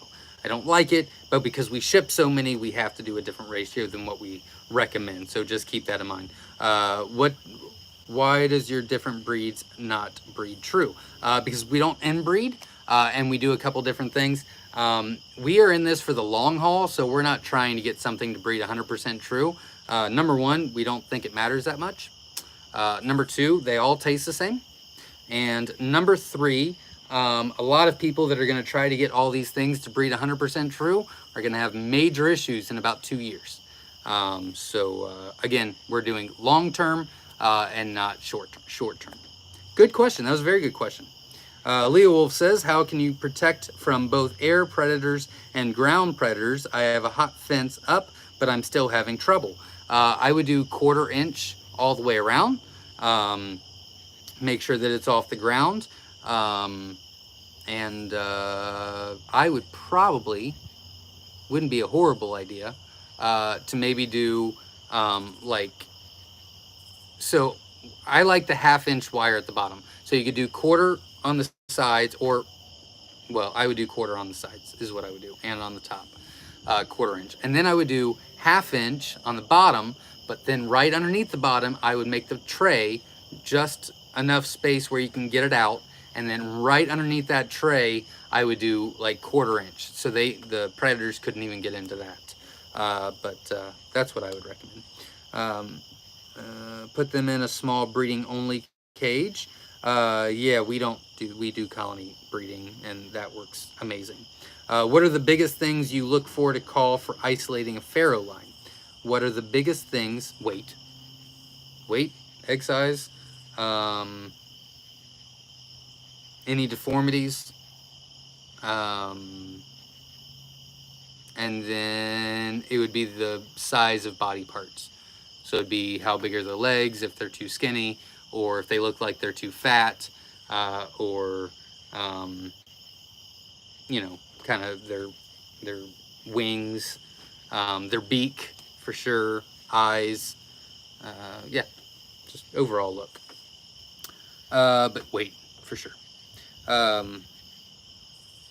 Mary donated $5 to the 18 and under contest, so I thank you very much. I truly appreciate that. Verna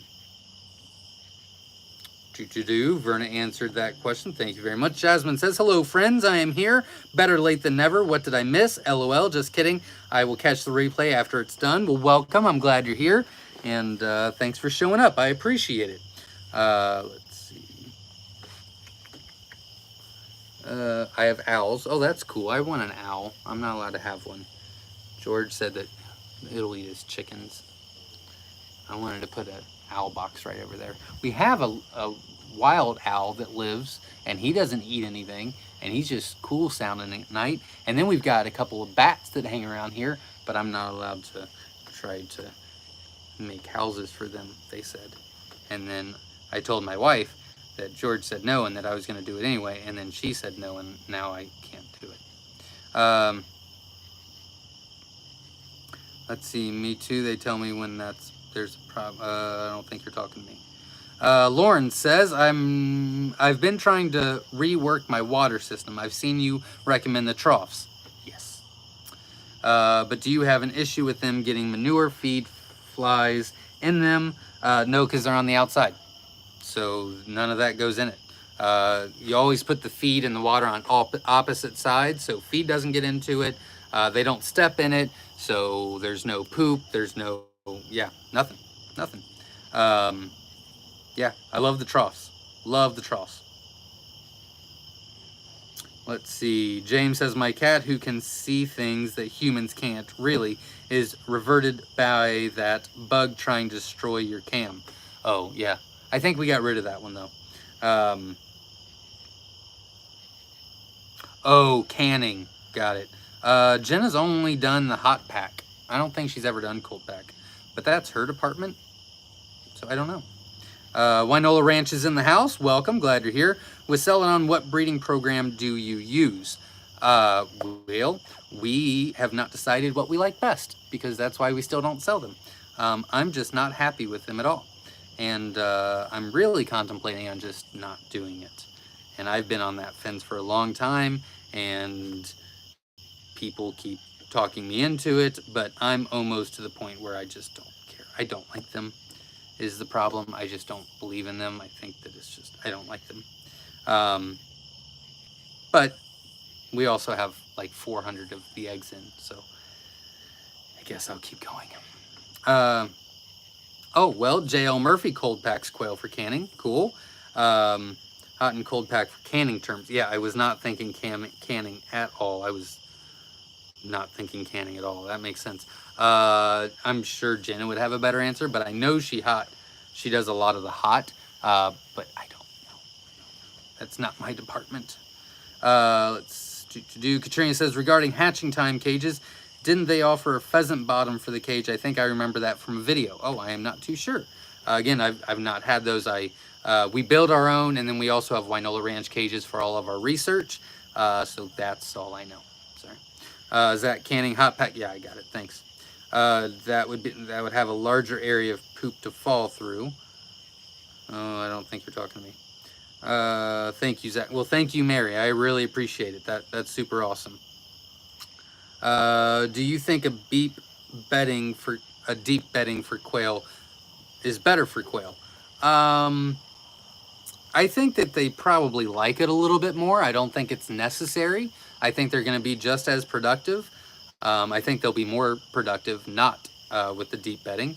And it's also, there's a lot of stuff that we've got to do every day. And I'm not talking about us. I'm talking about you guys too. Like, every day is jam-packed. There's always something to do. So if we can make life a little bit easier on ourselves rather than having to, take care of one thing for longer, then I'm all for it. So yeah. I'm sure they like it more. I just don't think it would be beneficial to us at all. I think that they would be a little bit less productive, and it's a whole lot more cleanup. Jeff Sapp donated $20. Kids are our future. Glad you are helping get them started. Well, thank you very much. I appreciate that. And it will go to good use. We're going to buy a nice incubator for them.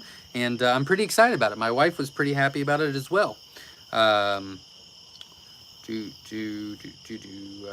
talking to me. Wynola Ranch said, hey, everyone. Great to hear from y'all. Nash from Wynola Ranch. Well, welcome. I'm glad you're here. That's super cool. Katrina says, is not talking to me. Never mind. Ryan says, do you ever take the dead bees from your hives and feed them to the quail or chickens? Extra protein? No, we've never done that. Huh. Not a horrible idea. No, we've never done it though. What is your opinion on black quail and bantams? Are you talking about bantam quail? I don't know why you would want a bantam quail. It doesn't make sense to me. They're more ornamental than anything else. Why don't you just get button quail? Because they're about the same size. And button quail come in a lot of cool other colors. So we won't have bantams here because that doesn't serve our purpose. And black quail is not a black quail, it's a grouse. Or a Tibetan crossed with a Tibetan over many, many generations. So, Grafted Branch Homestead says, our sex links are to be bred for. Does it make it much easier? Our sex links are to be bred for.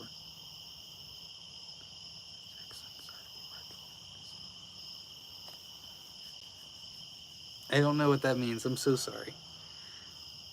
I think I'm struggling understanding. I'm sorry. Our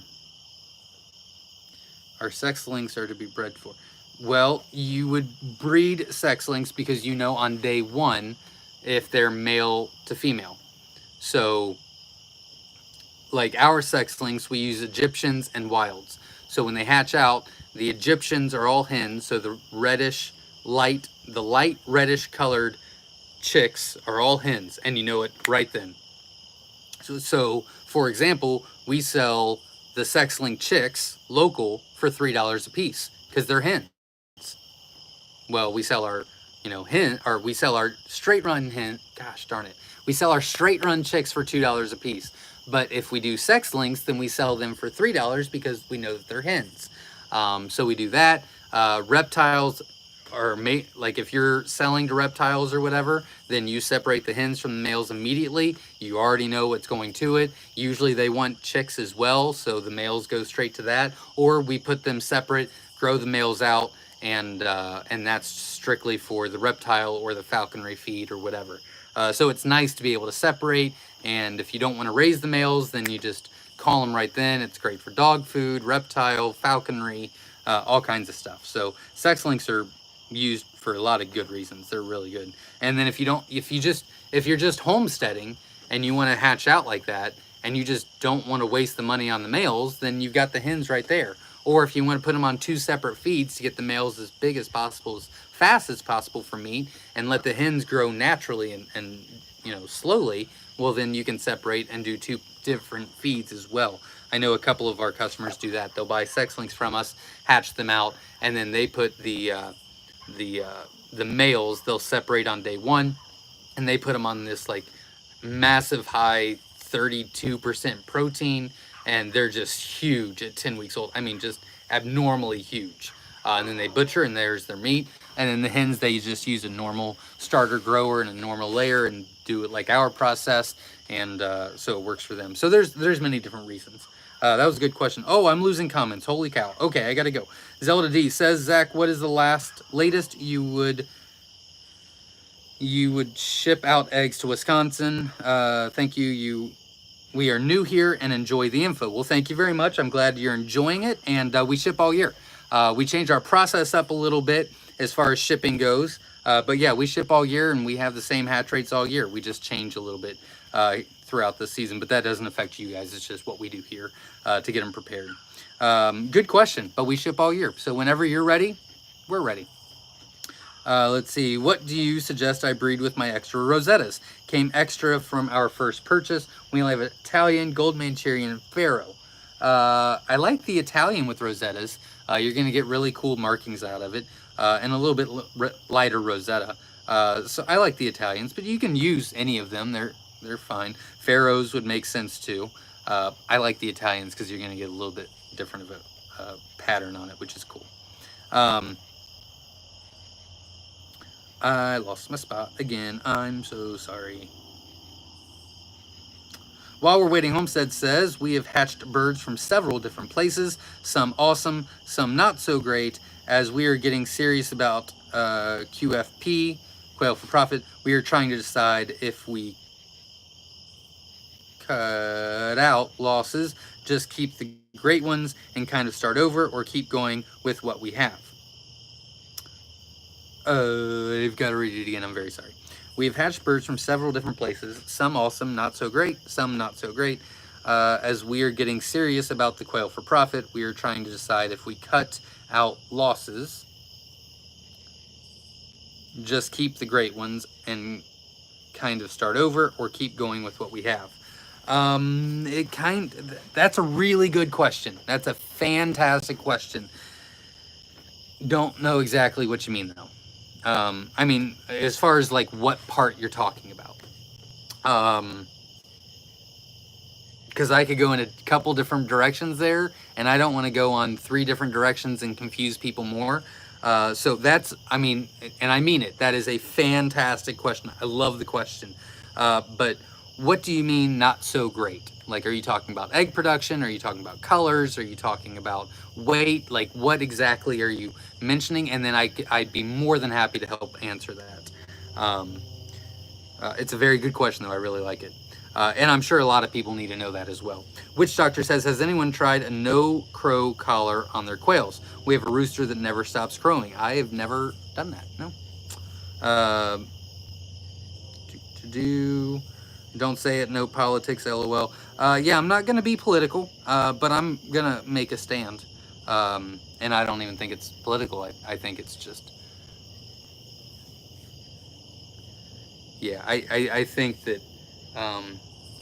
you know what? I don't even care. I think that if you are a patriot, then you need to stand up and say that you're a patriot, because I think there's a lot of bad things going on in this country. And I think it's ridiculous that patriot turned into a 4-letter word somewhere. I don't even know how that happened or when that happened, but standing up for the police and standing up for the military and standing up for the flag is now, you're now an outcast because you do that. And I don't get it. I just don't get it anymore. And I think that a lot of people feel that way, and we've just kept our mouths shut thinking, well, let's just let it slide so we don't start. And people just keep taking more and more. And it's like, okay, then now we have to make a stand. And there's been a couple of things that's happened that just, it's crossing the line for me. The schools, I think that's why I'm so irritated this week, because of all the stuff that I researched. The crap that they're teaching. So there's a school. I'm not going to give you the exact details, but I don't know where it is. But you see, now you made me go on a rant. Here we go. Are you ready? You might want to unfriend me now. There's a school that secretly vaccinated these kids that are way under 18 without even telling their parents. That is, oh my God, thank God I'm not one of those parents. I would not have handled that too much. So that's just ridiculous. The crap that they're trying to teach in school is absolutely ridiculous. Leaving our soldiers behind and not going after them is absolutely ridiculous. Not fighting and standing up for what we believe in is absolutely ridiculous. And honestly, it's not even one side's fault, because a lot of the people's fault it is mine and people like me, because we just kept our mouth shut. When they kneeled for the flag, we just kept our mouth shut and said, oh, well, that's whatever. And, whatever. And then when they did this, we went, oh, well, whatever. And then, and we just kept saying, all right, you know what? I'm not going to fight with you. You're not worth it. It's not a big deal. And now it's insane. And so, I just did more and more research, and I saw all this crap that's going on. See, I am in a little bubble because my kids don't go to school.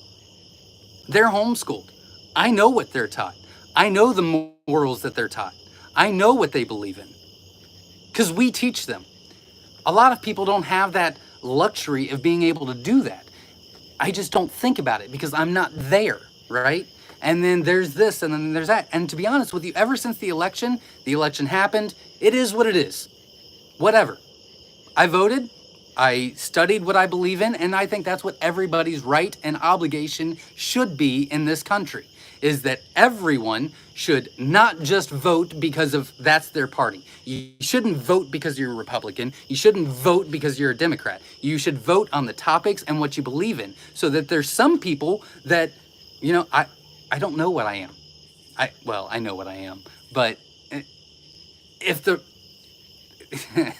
There's people on both sides that I really admired in this last campaign. I would have voted one way because there's a few topics that I'm just non-negotiable on, and so is my wife, and we just don't budge on that. Like abortion, I don't budge on it. No, it's wrong, and it shouldn't be allowed. It just shouldn't be. So we just that's a big topic. If everything else lines up, I might think about it, but that's a big topic for me. Now we're talking about the taxes, and now we're talking that I'm going to have to pay this much in crap that I don't even believe in anymore. Like, when did it come to the point where I'm ashamed of living in America? When did that happen? It can't be. It's got to stop, and we can't stop it unless we all make a stand. So I'm throwing my hat in the race, and I'm just saying, this is where we're at. This is what we stand for. And if you don't like it, then don't buy from me. Don't watch the videos. I don't even care anymore. Yes, I'm a business. I want to earn everybody's business. And I don't judge. If you voted for this person or that person, don't care. I don't care. It's your point. And you know what I love? I love that our military fight so that everybody has a right to say what they want to say and believe in what they want to say. Believe in what they want to believe in. So if they want to believe that they're right, even though they're wrong, then they have that right. I don't even care. I don't care. But now it's affecting way too much. It's getting in the schools. What's happening with the next generation and the generation after that when they're in our schools filling our kids' heads with crap that they have no right to talk about. No right. I'm pretty sure that's why I'm so angry. I did a lot of research this weekend. A lot. And I'm a big believer that everybody has the right to say what they want to say. I'm a big believer. Which is why I think a lot of people let it go when they did certain things, like when they kneeled for the anthem. No, I never agreed with it. But I'm proud to be in America that you're allowed to do that. We're not going to judge. You're not going to get persecuted and hung or shot because of what religion you are or what color you are or what you believe in. We're all Americans. I get all that. I love all that. But it's gotten way too far. And so anyways, the whole Afghan thing happened, and we gave terrorists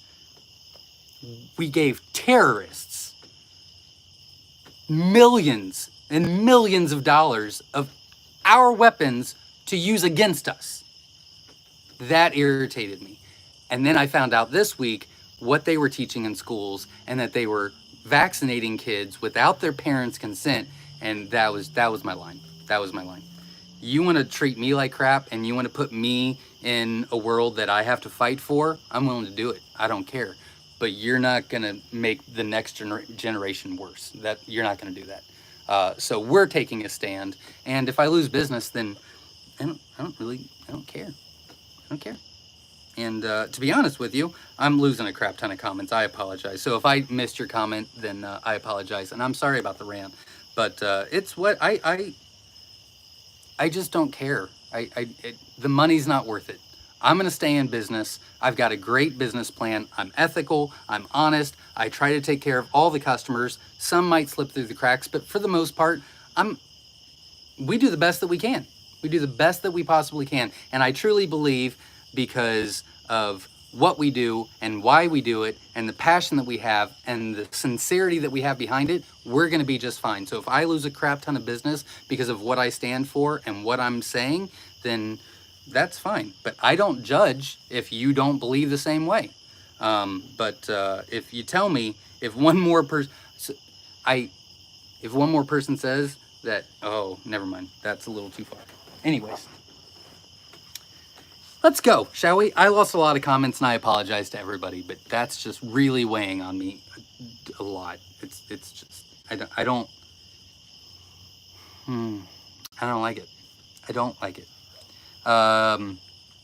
Okay, I'm so sorry. I am losing so much. Okay, learning to be. Gosh darn it! I'm sorry, everybody. I am so sorry. Okay, let's start. Female quail lost feathers back of head from breeding. Yes, make sure that you have a 5-to-1 ratio. If you have less than that, then your hens are going to get beat up quite a bit. Also, make sure that you have 3 to 3.5 quail per square foot, because if they're overcrowded, then they'll get too hot and they'll pluck their own feathers out on their back. So if their neck or their head and a few feathers on their back, that's a breeding thing, and there's really not much you can do about it. If it's excessive, then it's probably a breeding issue. Or if it happened in the brooder, it's because they're overcrowded and they got too hot. Very good question. I would talk more about it, but I just wasted everybody's time ranting about my belief system. They're picking them to their skulls. Then I would make sure that you have a 5-to-1 ratio for sure, because that most likely is too many males in there. No bad internet. Check it out. I'm assuming that you gave me a reference, but I lost it. I'm so sorry, Donna. I apologize. I have some with the feathers off. I get that. Yeah, I mean, again, there's different stages, which I can talk about in a few minutes if I can get caught up. I'm so sorry. Oh, I am super behind. How long was that rant? What did I say? I blacked out. I'm so sorry. Terry Cook was the first winner, so congratulations to that. The babies breeding the babies with each other. Yeah, I see that now. That makes sense. And I did put chick to chick. That's a good idea. Maybe I can just do an amendment to the Quail for Profit, or the All About the Colors playlist, and just go through line by line. So that's a great idea, and I did put that down. So thank you very much. I lost so much. Lassier Acres Hatchery says, is Wynola Ranch in the chat still? Oh, I have no idea. I'm so sorry. Hopefully they responded if they are. Joy says, question, the last batch of chicks I incubated hatched over a span of 6 days. The later hatched chicks are still quite a bit smaller than the earlier hatched chicks. I had to put them in a totally different brooder. Any idea why that they haven't caught up in size? They are 3 weeks old. Yeah. So if they're in the egg too long, they don't get as much nourishment, and so it'll kind of stunt their growth a little bit. They'll go at a slower speed, and 9 times out of 10, it's an incubator issue. 9 times out of 10, it's a temperature issue. So I strongly recommend you getting a very good, reliable, separate incubator. A good, reliable, extra thermometer, put that in your incubator. And a really quick tip, I'm so sorry because I know you guys are waiting on your questions. A really good tip for everybody is, if you want to calibrate your incubator, you do not just throw a thermometer in there, read it, and take it out. The best way to do it is you're going to put it in one corner for 6 hours. Then you're going to read it. Then you're going to put it in the very front and you're going to read that after 6 hours, and you're going to put it in the very back corner and read it for 6 hours. That will ensure that everything's going around fine. That'll ensure you have no cold spots, and that will give you an accurate reading. So that's just trying to help. Thank you very much for, you're all awesome. So again, congratulations, Terry Cook, if you're still on. I'm sure I lost a lot of people on that rant. I was not expecting to do that. I'm so sorry. It's really not, I mean, I don't disagree with anything I said, but I probably shouldn't have done that. Read that one, I read that one, and yes. So James says they're in a 2 foot by 3 foot cage. 2 foot by 3 foot. Okay, James, how many do you, oh, okay. There may be 15 to 3. Let's see, 6, 12, 18. Are you for sure that there's only 3 males? Because maybe, I mean, I know that we've done it before where we've put extra males in there and we didn't mean to. We feather sexed wrong, or we vent sexed wrong. So I am so sorry. I'm so sorry about the rant, guys. I shouldn't have done that. Oh. Usually when I get really upset, usually it's better for me to calm down first and then just speak, but I'm still really upset about it because I was reading. The problem was I was researching it right before the video. I should not have. That was stupid. Anyways, I would go through and make sure that there is only 3 males, because if it's 2 by 3, that's 6, 12, 18. 18, that's 3 quail per square foot. So the square foot looks fine, and the male ratio is fine. Just, I would make sure that we sexed them out right. That would be my next step. And make sure that they have food and water accessible to them at all times. If not, they'll get really aggressive real quick. They're like dinosaurs, like Tyrannosaurus rexes. If they don't have feed and water, they're like, there's only one survive, like Thailander or something. My like button isn't showing up on my phone. Yeah, if you get out of the live chat, then you can hit the like button and hit the bell for notifications, and then come back in the live chat, and I'll probably still be apologizing for my rant. So, but thanks for trying. I appreciate that. They're males doing male. Yeah, I think you've got more than 3 males in there, buddy. I would check that out a lot. I would strongly recommend that. 101 likes. Well, thank you. We got 118. I just need 11 more. I'm sure I have like 15,000 thumbs downs from, but you know, if you could hit the like button, that'd be great. Someone should do cooking with quail videos. We're working on that now, actually. Cindy and Ryan said, here from Texas, our jumbo wilds and jumbo Egyptians started hatching today. We have 21 out of the 30 Egyptians and 7 of the 30 jumbo wilds. That is awesome. And they just started today. That is great. Congratulations. The wilds will take a little bit longer because they're larger eggs, but that's great. You are well on your way. That's great. Congratulations. Maggie is a ferocious beast. She whispered it to me at QuailCon.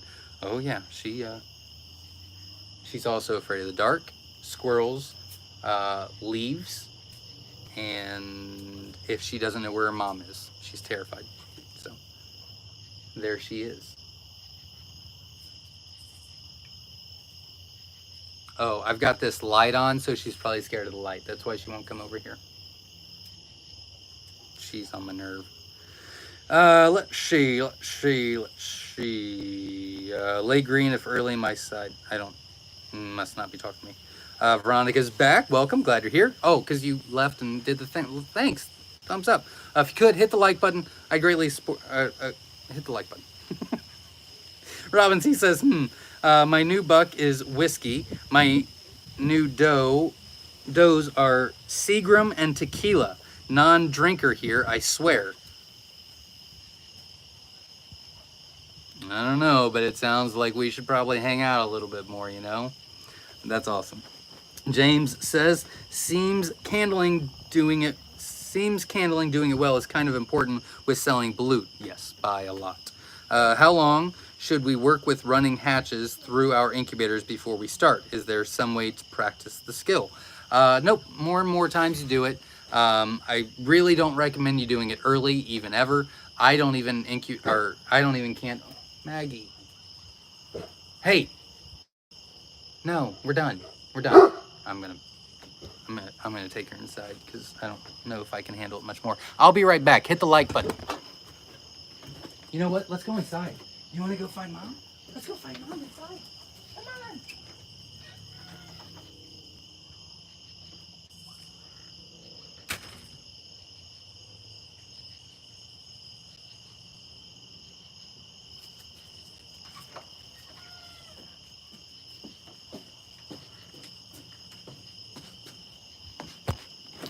Okay, sorry. Apologize. Here we go. I don't remember what I was talking about, so I apologize. Oh, yeah, candling just takes time. I don't even candle before day 8. It really serves no purpose. Yeah, I would just start candling on day 12 or day 15. If you're doing balloons, I would do day 12 unless they tell you differently. But yeah, if you're hatching for yourself or doing balloons, you just need a candle, candle 3-4 times in a row, even if you don't have to candle. Like, even if you're hatching them out for yourselves, candle anyway, even if you normally don't, just to get the practice. And 4 or 5 times of candling hundreds of eggs, you'll be an expert. Just make sure you have a good candler. I really recommend the Incubating candler. You can buy it on Amazon, you can buy it on eBay, or you can buy it from our website and support us, because we make $1 per candler. But it's a nice thing for everybody to add to their order. So, is there anything that can put on to try and help heal? Forget where. Heal what? Oh, you're the one that haven't. No, not really. They typically heal pretty well, to be honest with you. They are, they heal pretty good, to be honest with you. I would separate them, have a little separate cage for all the injured. I really think, I'd like to know. So, James Willis, my phone number is 937-760-7282. If you can find the time to re-go through the cage and sex again, and find out if there's actually only 3 males in there. I would love to know, or how many was in there. I'd like to help fix the issue. I can't get my brain past there's too many males in there, unfortunately. So if that's not the case, I'd love for you to be able to reach out to me. Text me this week with the numbers, and we'll move to the next step, because that's what quail is, guys. Quail are... it's a process. Everything is a process. There's nothing for sure. There's nothing concrete, or very few things that are concrete. It's kind of like the math if, the IFF, if and only if. So it's like, hey, I had a poor hatch. It's like, hey, it could be shipping, or it could be heat, or it could be humidity, or it could be this, or it could be that, or it could be this. Okay, what day did they hatch? Oh, they started hatching on day 22. Great. Okay, it's a temperature issue. You know what I mean? Like, we got to narrow things down. Long story short, I don't know why it took me so long to say that. Jerry Alexander's in the house. Grandsons would like to know what feather colors they will get from Celadon eggs. The feather colors really vary. I've seen some people do specific colors, but yeah, usually they vary. Usually they're Scarlet, Rosetta, Tibetan. Usually it has the Roo gene in it, it seems like. Most of our Celadon layers are Scarlet Fees, Egyptian Fees, Scarlets, and Tibetans. And there's something else. Oh, and Egyptians. Egyptian Fees, Scarlets, Rosettas, and Egyptians are the majority of them. And Tibetans. I get a few Rosettas. I get a few... Yeah, I mean, those are the majority ones. I lost my spot again. I'm so sorry, guys. I'm all over the place. Cindy and Ryan says, the problem was I was literally writing down my notes for, like, to talk to my wife about, this is what I heard, and, I want you to verify this and make sure that this is not fake, and make sure before I get all mad and this, that, and the other. And I should not have done that before I went live. That was not a smart move. But man, did that piss me off. Our jumbo Egyptians hatched out a reddish body with yellow chest and eyebrows. It has no stripes like the others, Could this be a scarlet or a range? Our jumbo Egyptians hatched out to be a reddish body with yellow chest and eyebrows. I would have to see it. It kind of sounds like a scarlet tuxedo, but I don't think I've ever hatched a scarlet tuxedo from Egyptian. So I don't know. I'd have to see it. Males of different breeds make crazy noises. No, they all sound about the same. I mean, there's a couple different sounds they make, but they all sound the same. Zach, Jasmine Bass says, Zach, I have 24 Celadon, 51 Mystery Myshire eggs in lockdown. Hatching should start tomorrow afternoon, and I am super excited. If all in lockdown hatch, I will get an 84% hatch on shipped eggs. I love that number. That's a decent amount of eggs as well. So best of luck, and for sure keep me posted this week. I'd love to know.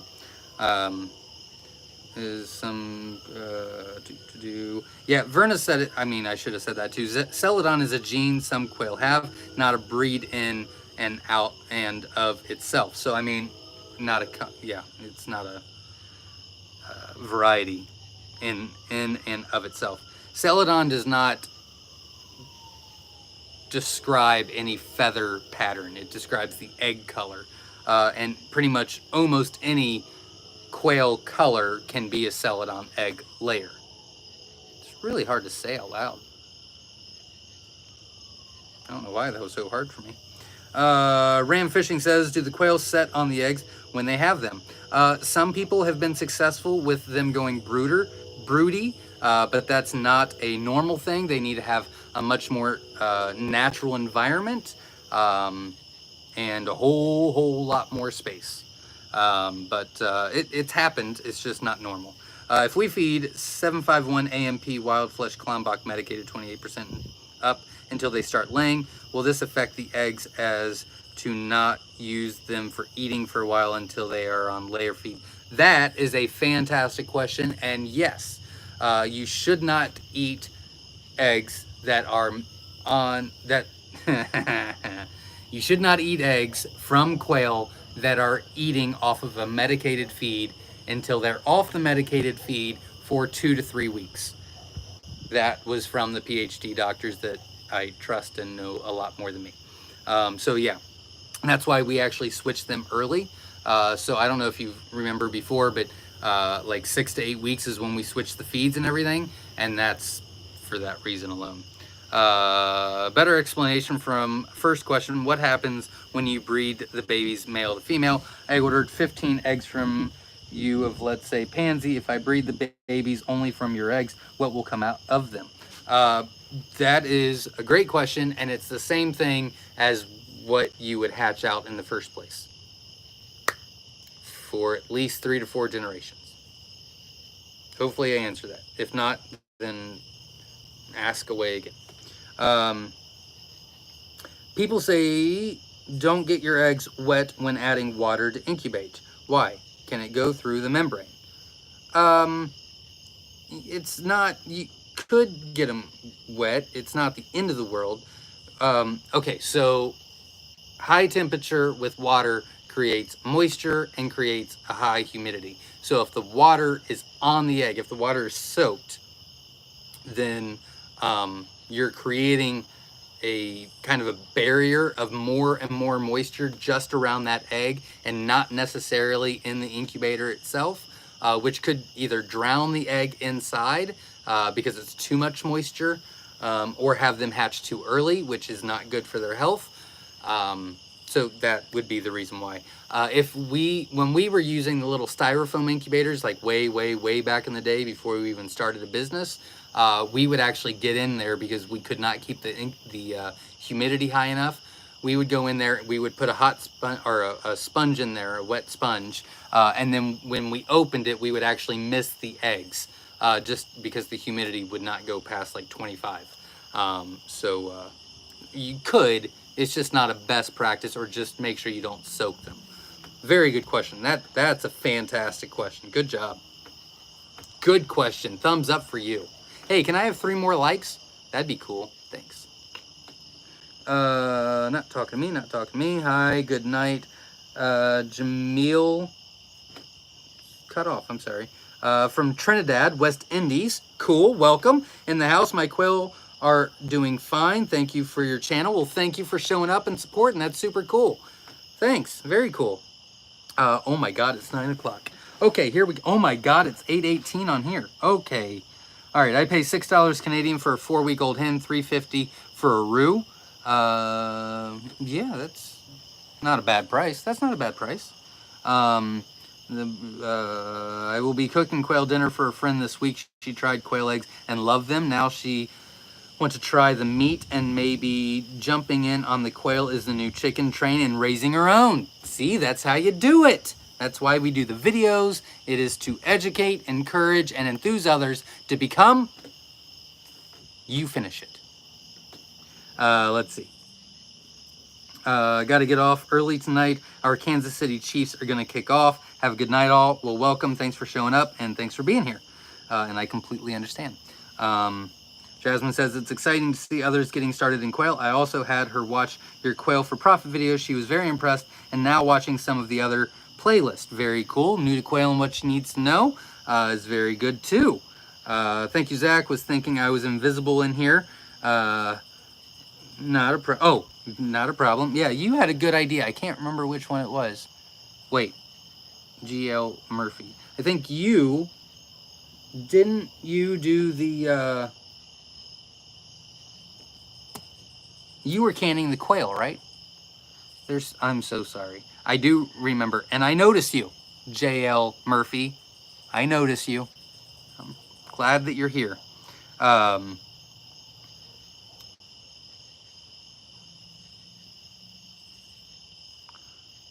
Lay but in for East next Tennessee. Richard Brown's in the house. Welcome.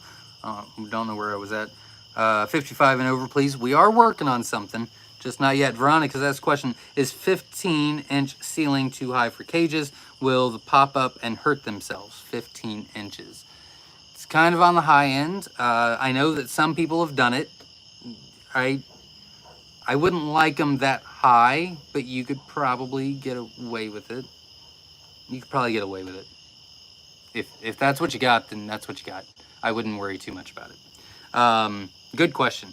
Ideally, it'd be lower. Ideally, it'd be about 12 at the most. You know, somewhere around 8 to 12 seems to be ideal, where they never hit their head. 15, it would be okay. Katrina says, if you have an egg-growing aviary not for meat, does it make sense to keep a mix of colors? Yes, it does. Are there any concerns you would have about this? Nope, not at all. I think that would be a fantastic idea. If you're just raising for eggs, then that would be fine. And a good idea, and more fun. Fake owl for predators. Oh, that's a good idea.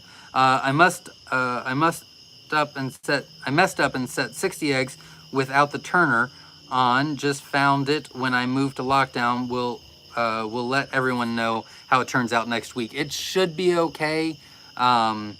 You might lose just a few that maybe developed that just didn't hatch, but you should still get a pretty good hatch rate. But yeah, absolutely, keep us posted. Caro Ball says, hi all. How to tell if my quail are too fat? Is there a change in diet before culling? No, make sure that there's no medicated feed, and you're good to go. Once you butcher, if you see a lot of yellow on the body itself, they might be having a little too much food or too much protein and things like that. But no, bigger the better. I lost my spot again. I am not sure if this has been covered, but has anyone ever done hanging cages for quail like you do for rabbits? I wonder if it add additional predator protection. We have all of our cages are hanging except for the Winola Ranch cages, and it's fantastic, and I love it because I can just clean right underneath. I don't have to worry about the legs. I don't know why that was such a hard word for me, but don't have to worry about the legs, don't have to go around it. In this barn, we had massive cages, legs, and then I'd have to, scoop around it, and, it's just awful. So now it's just a quick clean through right underneath. It's fantastic, and I love it. J.L. Murphy says, okay, I'm outie. Have a blessed evening, all. Well, thanks for showing up. I appreciate it. Ratio is 3 hens to 1 male per square foot. I recommend 5 hens to 1 male. No, not per square foot. No. The ratio is 5 hens to 1 male, and it's 3 to 3.5 quail per square foot. It's a good difference of yeah. I can understand how that could not make sense. Mike Johnson says, howdy from South Texas. Welcome. Junie says, anyone else had crazy weather, jumped from fall to summer and back? Yeah, a lot of people were having some crazy weather tonight, a lot of tornado warnings and inclement weather coming their way, so I hope everybody stays safe. I want an owl. Yeah, me too. I want an owl too. Not allowed. What breed of quail do you recommend for balut? Scarlet Rosetta Tibetan. I love them. They're counterparts in the tuxedos. So Rosetta tuxedo, Scarlet tuxedo, Tibetan tuxedo. They're fantastic. They're just such great layers, a decent size egg, and they're just so consistent. I mean, they're awesome. So we use those quite a bit. I like the Italians too. They're about the same consistency, but they're feather sexable, so I like those as well. There's nothing as consistent as those three, though. There's nothing as consistent as Scarlet, Rosetta, and Tibetan, but the Italians are really close, and they're feather sexable, so that's really nice. The Growl Fees seem to be pretty consistent, too, but they're not feather sexable either. They all do okay. It's just the Scarlets, Rosettas, Tibetans never let me down. Like, if I need eggs, I've got them right there. So I love those. But any of them would work. Good question, Mary. Not talking to me. Not talking to me. James says, so how many quail for a 2 foot by 3 foot? Well, 2 times 3 is 6, and then 6 times 3 is 18. So, I mean, 18 to 20 would be fine. Peepaw Philly's in the house. Welcome. Tracy says, is there a way to tell to sell it on males? No. Say some of them get mixed up. Nope. I hate it.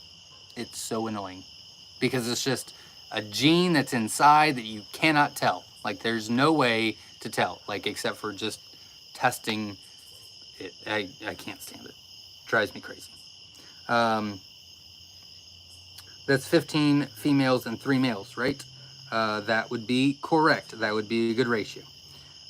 Winter says, I love the sex links. You can definitely tell the difference, and those Egyptians are so pretty. I agree. I love them. I don't know why we get bulk, like a lot of my bulk orders, a lot of my corporate orders, and a lot of my big orders that we hatch out, like 3,000 a time, is a ton of sex links. Like, they get it. I don't know why I don't sell smaller sex links.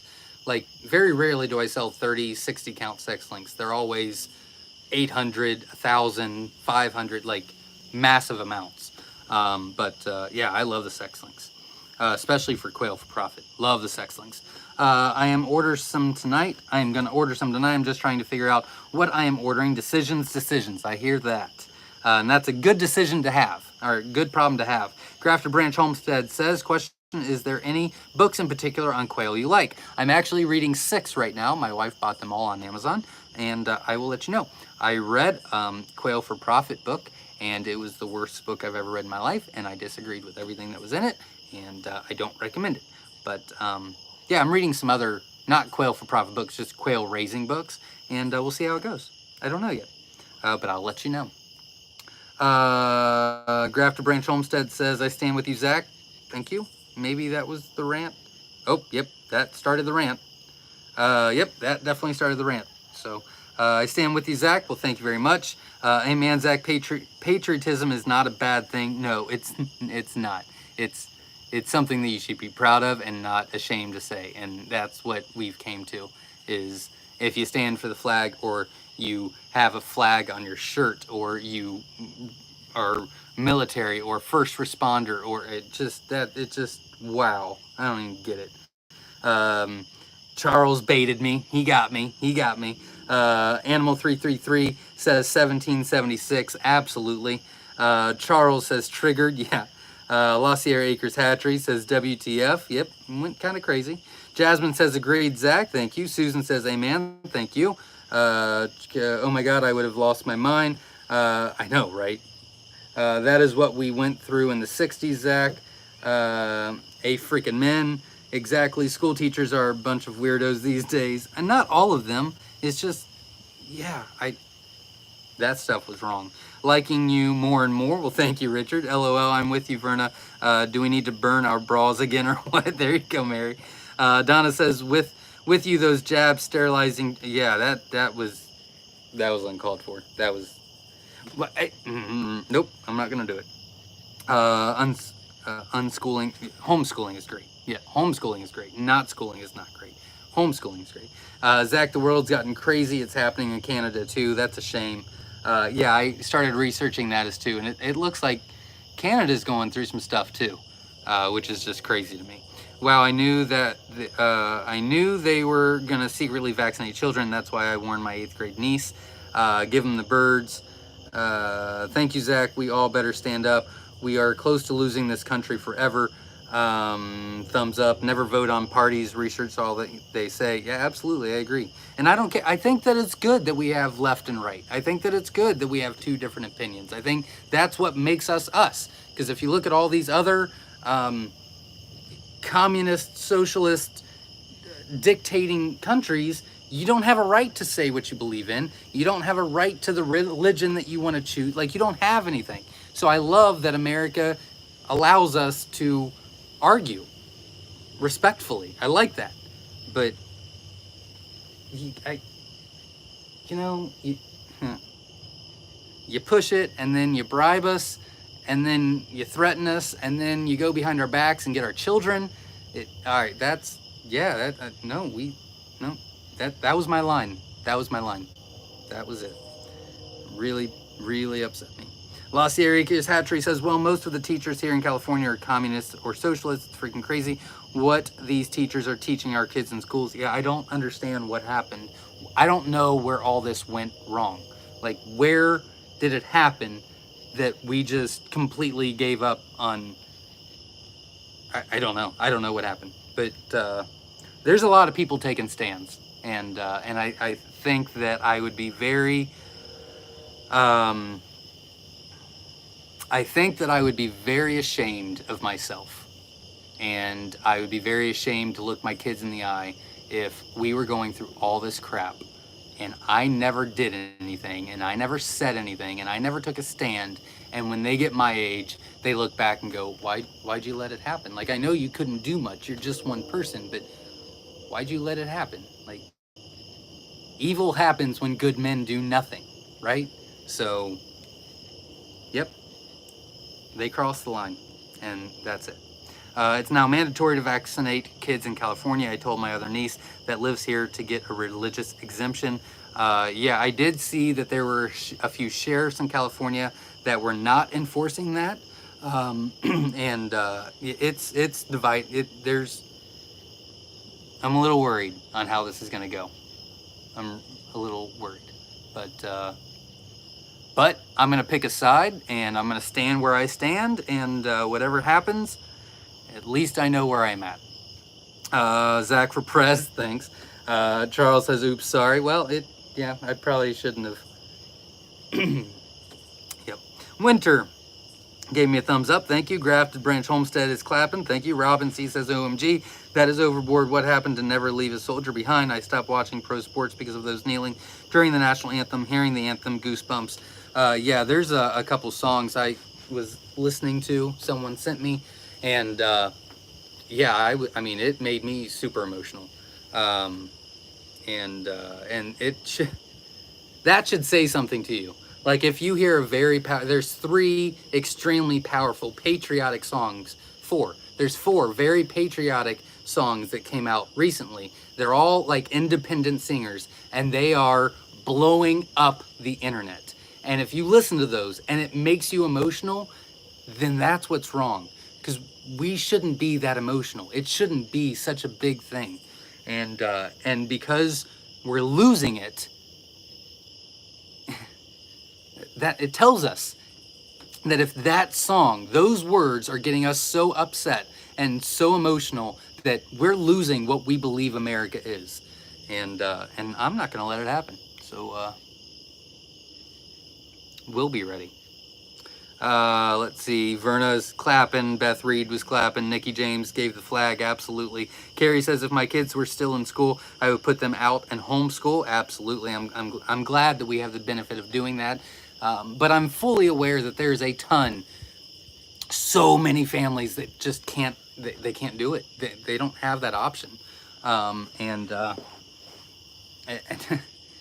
what do you do? I mean, what do you do? You know what? They can't fight this fight alone. You know, the people that just don't have a choice to send their kids to school, or they don't have a choice to not provide for their family. Because I'm going to be honest, I'm not vaccinated. I don't care if you are. Good for you. That's great. I'm just not. I don't really care. I got my beliefs and I'm not really worried about it. And, you know, not. I mean, but if you are, I no hard feelings. I don't care. I do not care if you are.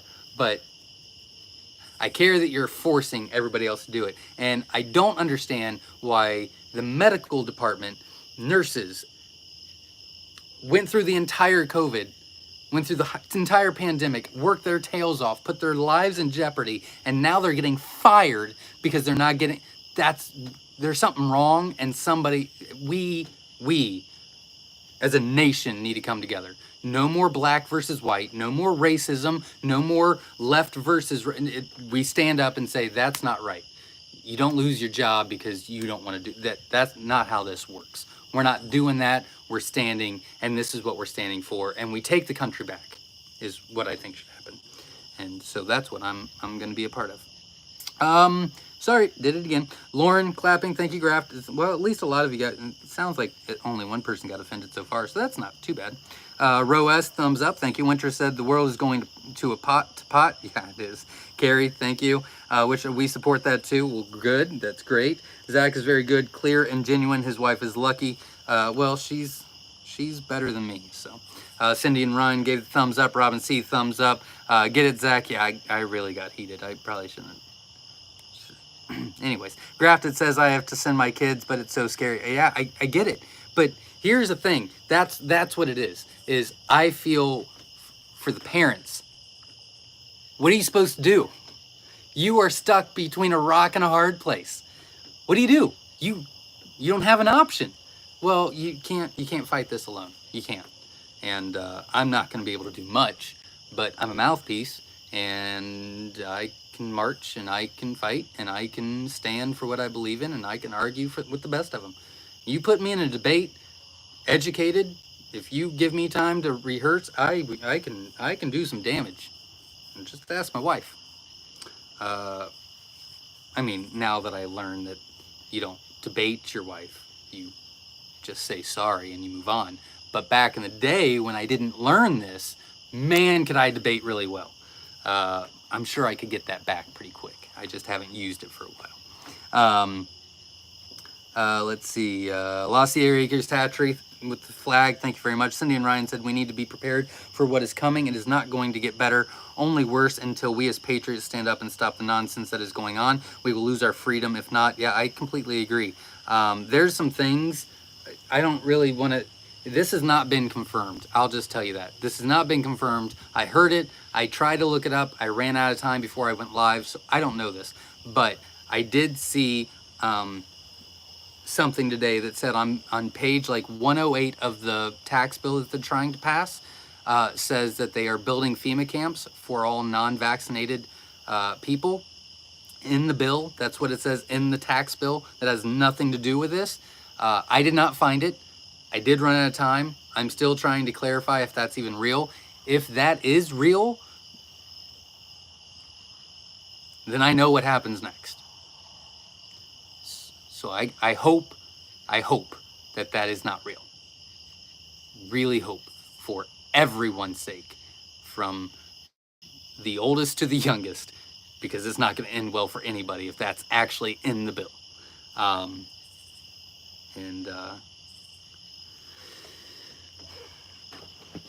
God have mercy on the person that tries to come here for my family. That makes me mad. Let's see. Get back to Quail. Yeah, sure, should have, sure. Lossy Acres. Gave the bone flag, crafted branch homestead, American flag. Charles has come back to us. Yeah, I got maybe. His wife is the same way. Yeah. My son-in-law is a Marine. 2 of my nephews are Army. This stuff scares me to no end. Absolutely. And there's a lot of military and veterans that they're not lying down for this. Like it's getting pretty intense. We got bamboozled. We living in a fascist leftist dictatorship. It sure seems like we're headed that direction, doesn't it? And we got to make a stand before it gets worse. Let's see. Winter with thumbs up. Grat Branch Homestead. True. Thank you. La Sierra Acres Hatchery says if you were reading this, you are the resistance. Right there you go. Preach so true, my friend. Do what you do. I come from a pledge of allegiance, hand over heart, God fearing man. Yeah. And why is that not the norm anymore? I don't get it. Yeah, and they can shut me down. I'm cool with that. I'll just start another channel. I don't care. They can shut me down, and then I'll just start again. They've shut me down before. They've shut me down 2 or 3 times on Facebook. I don't. That's good. I'll be back. They can shut me down, but they can't shut me up. I have been saying the same things you are. My man David spent 8 years in the Gulf. We'll tell him thank you for his service. I appreciate that. It's okay. Thank you. 85 billion, Zach. Yep. 85. Yep. Well, I'm sold. You're my guy now. Well, there you go. I'll send as much biz your way as possible. I wasn't trying to do that, but thanks. COVID divided family, friends, and we are not unified. The government is counting on that. It wasn't COVID though. I mean, they've been working on this for a while. I mean, there's certain things that they try to get stick to divide us before, and it just didn't work. This COVID thing is now, it's sticking, but I think it's been a long process. You can look back and go, why'd they do that? Or why didn't they just let that go? Or why didn't they, I mean, it's just, I'm telling you. And when I research, I do a lot of research. Like, I don't like to talk out of hand. Our Don is going Navy. Well, your son. Tell him thank you for his courage, and we salute him. Taliban are our friends, says the White House. Yeah, well, they say a lot of stuff. All right, I gotta get caught up. Grafted Branch says, so very glad I joined tonight. Stand with you. Thank you very much. Charles Goodness has left the White House. Uzak of Goodness. Thank you very much. I was Army for 11. My oldest son has 20 already. 2 other sons military. I'm a proud American like yourself, sir. Thank you very much, and thank you for your service. Man, my respect for you just went through the roof. Thank you. Not a waste, bud. Watch ABL, Zach. Great comments on current affairs. Interesting. All right. Thank you for sharing, because so many of us feeling and dealing with these same emotions. You just ranted about my grandson is in the service. Thank you, Verna. You won't lose my business, Zach. You're speaking truth. Internet called nomad. Praying for him, Verna. Blessings to all the military families.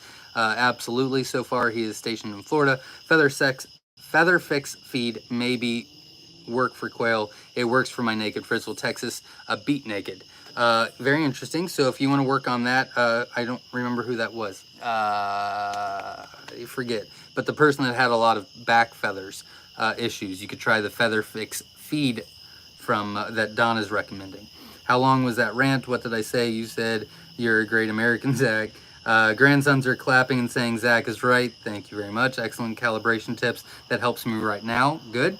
No, Zach, you did not lose anyone due to your rant. I see 2 of them that weren't very happy. Only ones that left before it started. Well, probably. Third charm, says Jerry Alexander. You guys are doing something right. Yeah, for the kids to know that that's true, then yeah, you guys are doing something right. S. McKee says, can I give you another like for your rant? I'd appreciate it. Thanks. Jasmine says, yep, that tip saved me months ago. There you go. Grafted. Or the third charm says, truth is a lot of people are clueless. They will find out a lot in the next 6 months. Yeah, I wish it doesn't come to stuff, but man, I don't know. I'm gonna have to call it for a night. Still have outside chores to do, and I'm a bit under the weather today. Beth, thank you very much for showing up. Your rant was very refreshing, makes you human. Thank you very much. Lost all. There we go. Never apologize for the truth. Yeah, I probably should have just maybe calmed down a little bit before I did it, but I mean, I don't regret anything I said. I just maybe I should have been more calm when I did it. But man, that stuff ain't right, man. Don't worry about your rant, Zach. We enjoy them at least as much as your spider phobia. Toots is doing pretty good tonight. I haven't had any issues. So Ed Got Bait got me hooked up. I love it. Get better. Appreciate the rant. Thank you, Zach. Sometimes things need to be said. Yeah, and it's. I think that's why I'm so mad at myself. Is maybe I should have just stood up before. And I do realize that I'm not going to do much. Like I'm one person, but at least I don't care if I do stuff. I care that my family sees so that they can continue on. You know what I mean? So I kind of feel like I let them down just because I didn't stand up sooner, but yeah, that's going to change. So, let's see. Yes, perfect time for that temperature tip. Thank you. Awesome. Glad that helped. Holy mackerel, I can't believe you guys are still on my way home finally. It's been a while. I might have ranted a little extreme tonight. Do you ring ID your quail? And if yes, which brand type of ring? Wynola Ranch has some that you can purchase. They fit pretty well. You can do zip ties. You just got to be real careful. So I really recommend the Wynola Ranch ones. But good question. WynolaRanch.com. They sell them on there. Messenger of Messiah says, Zach, never apologize for what you believe in. I, for one, was delighted for your rant. Let me know who you are, and I 100% agree with you. Thank you. Oh, no, I'm late. I just finished getting rabbit and quail cages set up. Better late than never, though. Share the video. The rant was great. God bless America, and your rant is spot on. It's all good, man. Nothing wrong with you being proud of your country and frustrated at all the same time. Yeah, we just gotta fix it. Like I don't even have to point fingers. Like it's done, but we're done. We're changing. We're getting back to the way it was.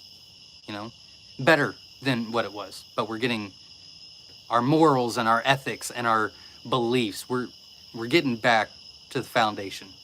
You know, we got to do better.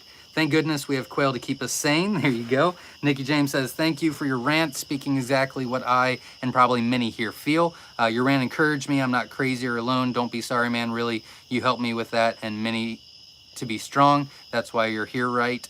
Don't apologize. Well, thank you. Yeppers, we all feel the same way. Looks like we got the right audience here. Yeah, probably.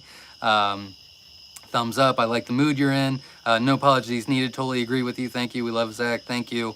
Zach, never apologize for using your First Amendment rights. It is what our servicemen and women fought for. God bless all the servicemen and women and families. Absolutely, 100%. Absolutely. Very well said. Sorry, just unpaused, but heck yeah, Zach. I like you even more. Thank you very much. The Great Awakening happened due to just normal people praying for their nation. To those of faith, this is our time to stand in the gap. I agree. We need each other more than ever. Also agree. Love the community. Absolutely. I ended up with 2 Celadons for my last order of Myshire, 1 GPC and 1 Pearl. Very cool. Third Charmer says, is the Facebook group separated by state? I sure would like to make local contact to fellow Texans. It is not separated by state, but I mean, you're more than what we'll grow the group. And then we can, you know, hey, who's from Texas? And you guys can get together and chat and things like that. Or you can just do your own thing. But I was just trying to make it more accessible for everybody that was in the same quail for profit kind of mindset to be able to reach out to each other. I thought it would help. You won't lose me, Zach. Well, thank you very much. Grafton gave the clap. What happened? Oh, okay. Moon Outdoors, you won. Congratulations. I had no idea. Holy God, it's 9:30. I gotta move. All right, I'm getting caught up. Moon Outdoors, congratulations. Text me 937-760-7282. I'll get you taken care of. Congratulations. Appreciate it. Anyone from New Mexico in here? There's a few that show up at New Mexico. I haven't seen any tonight though. My phone is going to die. Got to go and watch rest later. Stay strong, all. Thank you, Zach. God bless you. God bless you. Thank you. Have a blessed night. Ed Got Bait gave the American flags. I got off Facebook, but may join just for you guys group. Thanks, Verna. Awesome. Grafter Branch Homestead gave that. Yeah, see, I'm not leaving Facebook, and I'm not leaving YouTube, and I'm not leaving Instagram. They're not making me leave because of how they do it. I'm gonna just keep going, and they just won't be able to stop me, is my mindset. Like, they can shut me down, but I don't know why everybody's so scared of that. We got here in the first place, then we'll build up again. Yeah, that stuff just never scares me. I don't really care. We had the largest newbie quail, or the largest quail group on Facebook, and then they shut me down. And then we started over, and it is what it is. And we'll join again, and we'll become the largest quail group on Facebook again. And then when they shut me down again, we'll do it again, because they're not. The only way they win is if I stop, is my belief. First hatch just happened, and our second incubator full. We're just getting started and love it so far. Awesome. Congratulations, Jennifer. And we're solid. We're sold on Myshire. Thanks for the rant. We feel the same way. Thank you very much. Everyone I'd get, I'd getting off Facebook. I think it says getting off Facebook. I'm having a problem getting giant guinea pigs anywhere. Does anyone? I do not, unfortunately. I'm sorry. Myshire eggs are the best. We got local and get out of here. We got local and got some from Zach. His are freaking huge compared to the others. You won't be sorry if Zach fixes you up. Thank you very much. I appreciate that. So I checked my quail just before bedtime. Apparently I left 2 quail eggs in my pocket and woke up in a gooey surprise. Has this happened to anyone else? Probably everyone else. So you are not alone. Check your local pet store. Huge meaning genetically superior, twice the size of a local breeder. We do work very hard on it. Like I said in the last video, if you get hatching eggs from us and get a hatch rate or a live quail in the mail and they're beautiful and happy and healthy, it is not by chance. It is, we spend hours, days, weeks, months, years doing the best we possibly can to give you the best quality product that we can. It's called a pocket omelet. There you go. Eventually you just get used to it. Like, you don't even get angry anymore. You just go, oh, yep, happened again. Got it. Zach, they said, seasons are changing. Summer's getting longer. Can I feed quail raw wheat grains in place of feed, or is it more of just a fodder? I probably wouldn't do raw wheat grains. I wouldn't just do that. I appreciate the rant and the stance for what you believe in. Thank you very much. Hello from Alabama. Hello. Are there any I'm going to kill this fly. Are there any sex-linked jumbos? Yep, we do have sex-linked jumbos on the website, myshirefarm.com. Check it out. I'm a newbie to quail down in South Louisiana. Really like your channel. Well, thank you very much. Usually I do not rant beliefs and policies on here, so I apologize if you are new. That is not normal, but man, I got fired up. We like to start with just some ready to lay birds for eggs, only females. Do you think that is a good idea? Yeah, if that's what you're looking for and you're not quite comfortable with it yet, then yeah, that's why we offer the all female set on the website, so that you can just start getting eggs, start raising them for you, eventually add a male, and then start reproducing for yourself. But yeah, I think that's a great idea, and that gives you plenty of time. You know, a female set from us you get 6 hens, so let's say you get 4 to 5 eggs a day. That's plenty to be producing your own eggs daily, and they'll produce for 2 years. So you've got 2 years to decide on whether you want to, you know, produce your own. But warning, after about a month of having them, you might end up having like 70, and then the next thing you know, you'll go, huh, how'd that happen? And then you look behind you and you go, so I got 300 quail. I thought I was just gonna do eggs for me. So it does happen, but we'll be here for you. Whiskey Tango Farm says, oh heck yes, I missed the rant, but definitely have to go back and watch. I knew I liked you. With our name, I think we know where we stand. There you go. Just found a new litter of bunnies, 10 total, 9 survivors. Very cool. S. McKee says, I'm 68. When I was in the 9th grade, our history teacher sent to the new books back because it had 1 paragraph on George Washington and 1 chapter on Marilyn Monroe. Okay. I don't get it. It's the bigger picture. Corporate America only control 37% of the people with employment. That means it costs them billions to get what they want. Weirdos are in control of our country with media billionaires. I, well, I would love to know the songs. Yeah, I can share the songs with you. Um, I don't have one is called America or Patriot. Ugh, I don't know, but it's really good. Um, God, We Need You Now. Um, the Red, White, and Blue. And I'm pretty sure if you pull those up on like YouTube, then the other one will be right in row. The other one is I think this is My Land. I could be wrong on all of these as far as the titles go. But yeah, if you can't find the songs and you really are interested in the songs that I was talking about, feel free to text me, or if I get enough, then maybe I'll just post them on Facebook or something. Um, 136 likes, way to go. We're up to 141. Cool. Wonder how many unlikes I have. Vaccine cures or prevents, these do neither. We can't because the rhinos are away, hide our true message. Think this got passed with comments that we went away. I'm sorry, but I just gained a customer during a live. A friend on Facebook wants to buy eggs, and another have a lead for my balloons growing already. That's awesome, Katrina. Congratulations. That's how it starts, one person at a time. You're never too big for that one person. That's great. Congratulations. I'm gonna kill the boy. Okay, here we go. I'm almost caught up, guys. I might lose my job over this vax. I'm not getting it.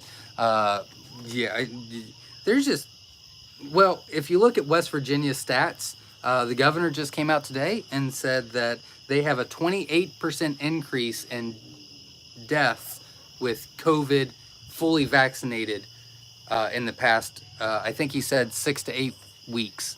25% increase in deaths on fully vaccinated that tested positive for COVID.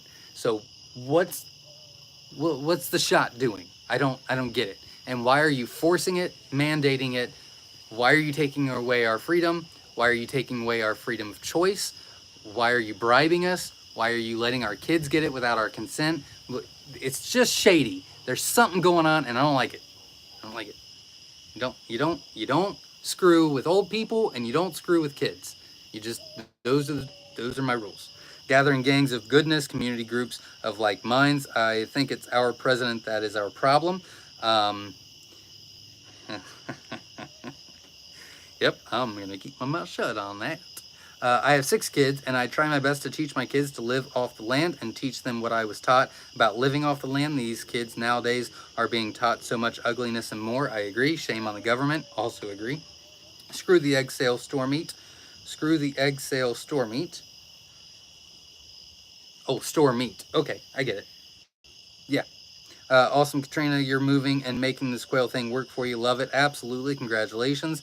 Um, that has been reported on extensively. Check out the camps in Australia and UK. The camps in Australia and UK. Oh, that's gonna. I can already tell that's gonna upset me. Do you leave skin on when butchering? We do. We do, but you don't have to. Is Zach not wearing a quail shirt tonight? Nope, not tonight. The COVID restrictions are not about health, but for the transition to loose your democratic rights. 1984 was written as a warning. There you go. The government tried to have a re-education camp for rural communities to teach them why they must get the vax. I don't get it. I don't get it. I don't get why I've been quiet for so long. Like, I'm so mad at myself. Yep, they have worked on this for decades. Roto-Rooter needs to go into our government and clean the muck out. Absolutely. Just getting a chance to jump on. Wanted to let you know that we are getting 90-cent eggs for quail balut. They're jumbos that we are selling. Wish I could sell more. Awesome. There you go. Again, couldn't get that here, but I'm really happy that you are. That's fantastic. And congratulations. The Democrat insurrection, the did it, planned it. We are living in it. With 5,000 plus page bill, we can slip in term limits. Yeah, right. I saw where they were trying to recruit for rural online FEMA training, but that tells me they don't have their program down. 5,000. 839 square feet apartment. I converted 2 rabbit hutches for my quail. Very cool. Congratulations. 140 likes. We got 141. So I'm happy about that. One of the thumbs down was from before the rant. Oh, how many thumbs down do I have? I don't know. I can't see. Unless I take it down, but then I'll lose. Anyways, I was just curious. I'll find out. Have mercy. Seriously, contact your congressman. These 2 bills are designed to destroy our nation. The only thing holding them back are people like us putting pressure. You did nothing wrong. I have 3, not talking to me. Hello, Americans. We are all with you. We are on the same page. They stole our book. Night all. Thank you for showing up. We need to fix the border first. Neither side is perfect, but please bring back the America I grew up with, the 60s, 70s, and 80s. Check out Tucker Carlson today. He commented on this very subject today or Saturday. Interesting. Yep. Zip ties will cut into their legs if you don't keep the knot. Yes, I agree 100%. And if Zach gets jail time on Facebook, I will reopen. There you go. Why were you shut down the last time? Because I said self-sufficiency, or because I offered to sell. I don't know. Why was I shut down for the quail group? They never did give me a reason. But I'm not going to stop saying self-sufficient. So whoever's listening, I think we should all become more self-sufficient. MQGA, make quail great again. There you go. We who are few but now are many, salute you, stand with you. Thank you very much. LOL. Good night all. Thank you very much. Facebook jail isn't anything. Worse than they can do is ban you for life. That is easy to fix. I have 2 Winola Ranch, 4 tiers, so how many can I have per tier? I don't know. Usually you can put 5 and 1 in each one, typically. So 5 and 1 in each little section. Louisiana will rule the world, LOL. Night all, as always. It has been wonderful. Take care. Absolutely. Thank you. Yes, so true about those numbers that fast. I'm starting Black Soldier Fly bid anyone doing it for quail food. We are not. We've tried it before. It's not a bad idea. We just don't have the time to do it. Quail math is real. Absolutely. I can make them both ways. Quail math, I don't know what you mean. The post office lady asked how many we had, and I fibbed because I was afraid she would think we were nuts. I hear that. I was thinking about growing I Love God, We Need You Now. It's been on repeat on my playlist. Yeah, it's a great song.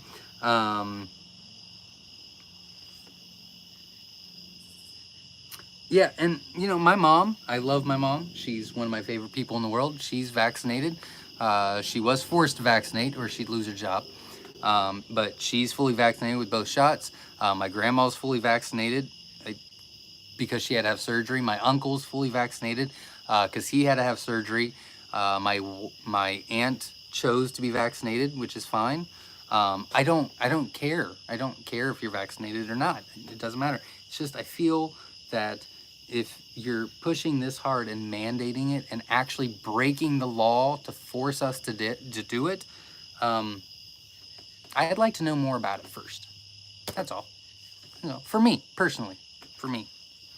CDC vaccine passport. Never thought I'd see something like that in my lifetime. Yeah, I had my birthday in August, end of August, and I forgot about it.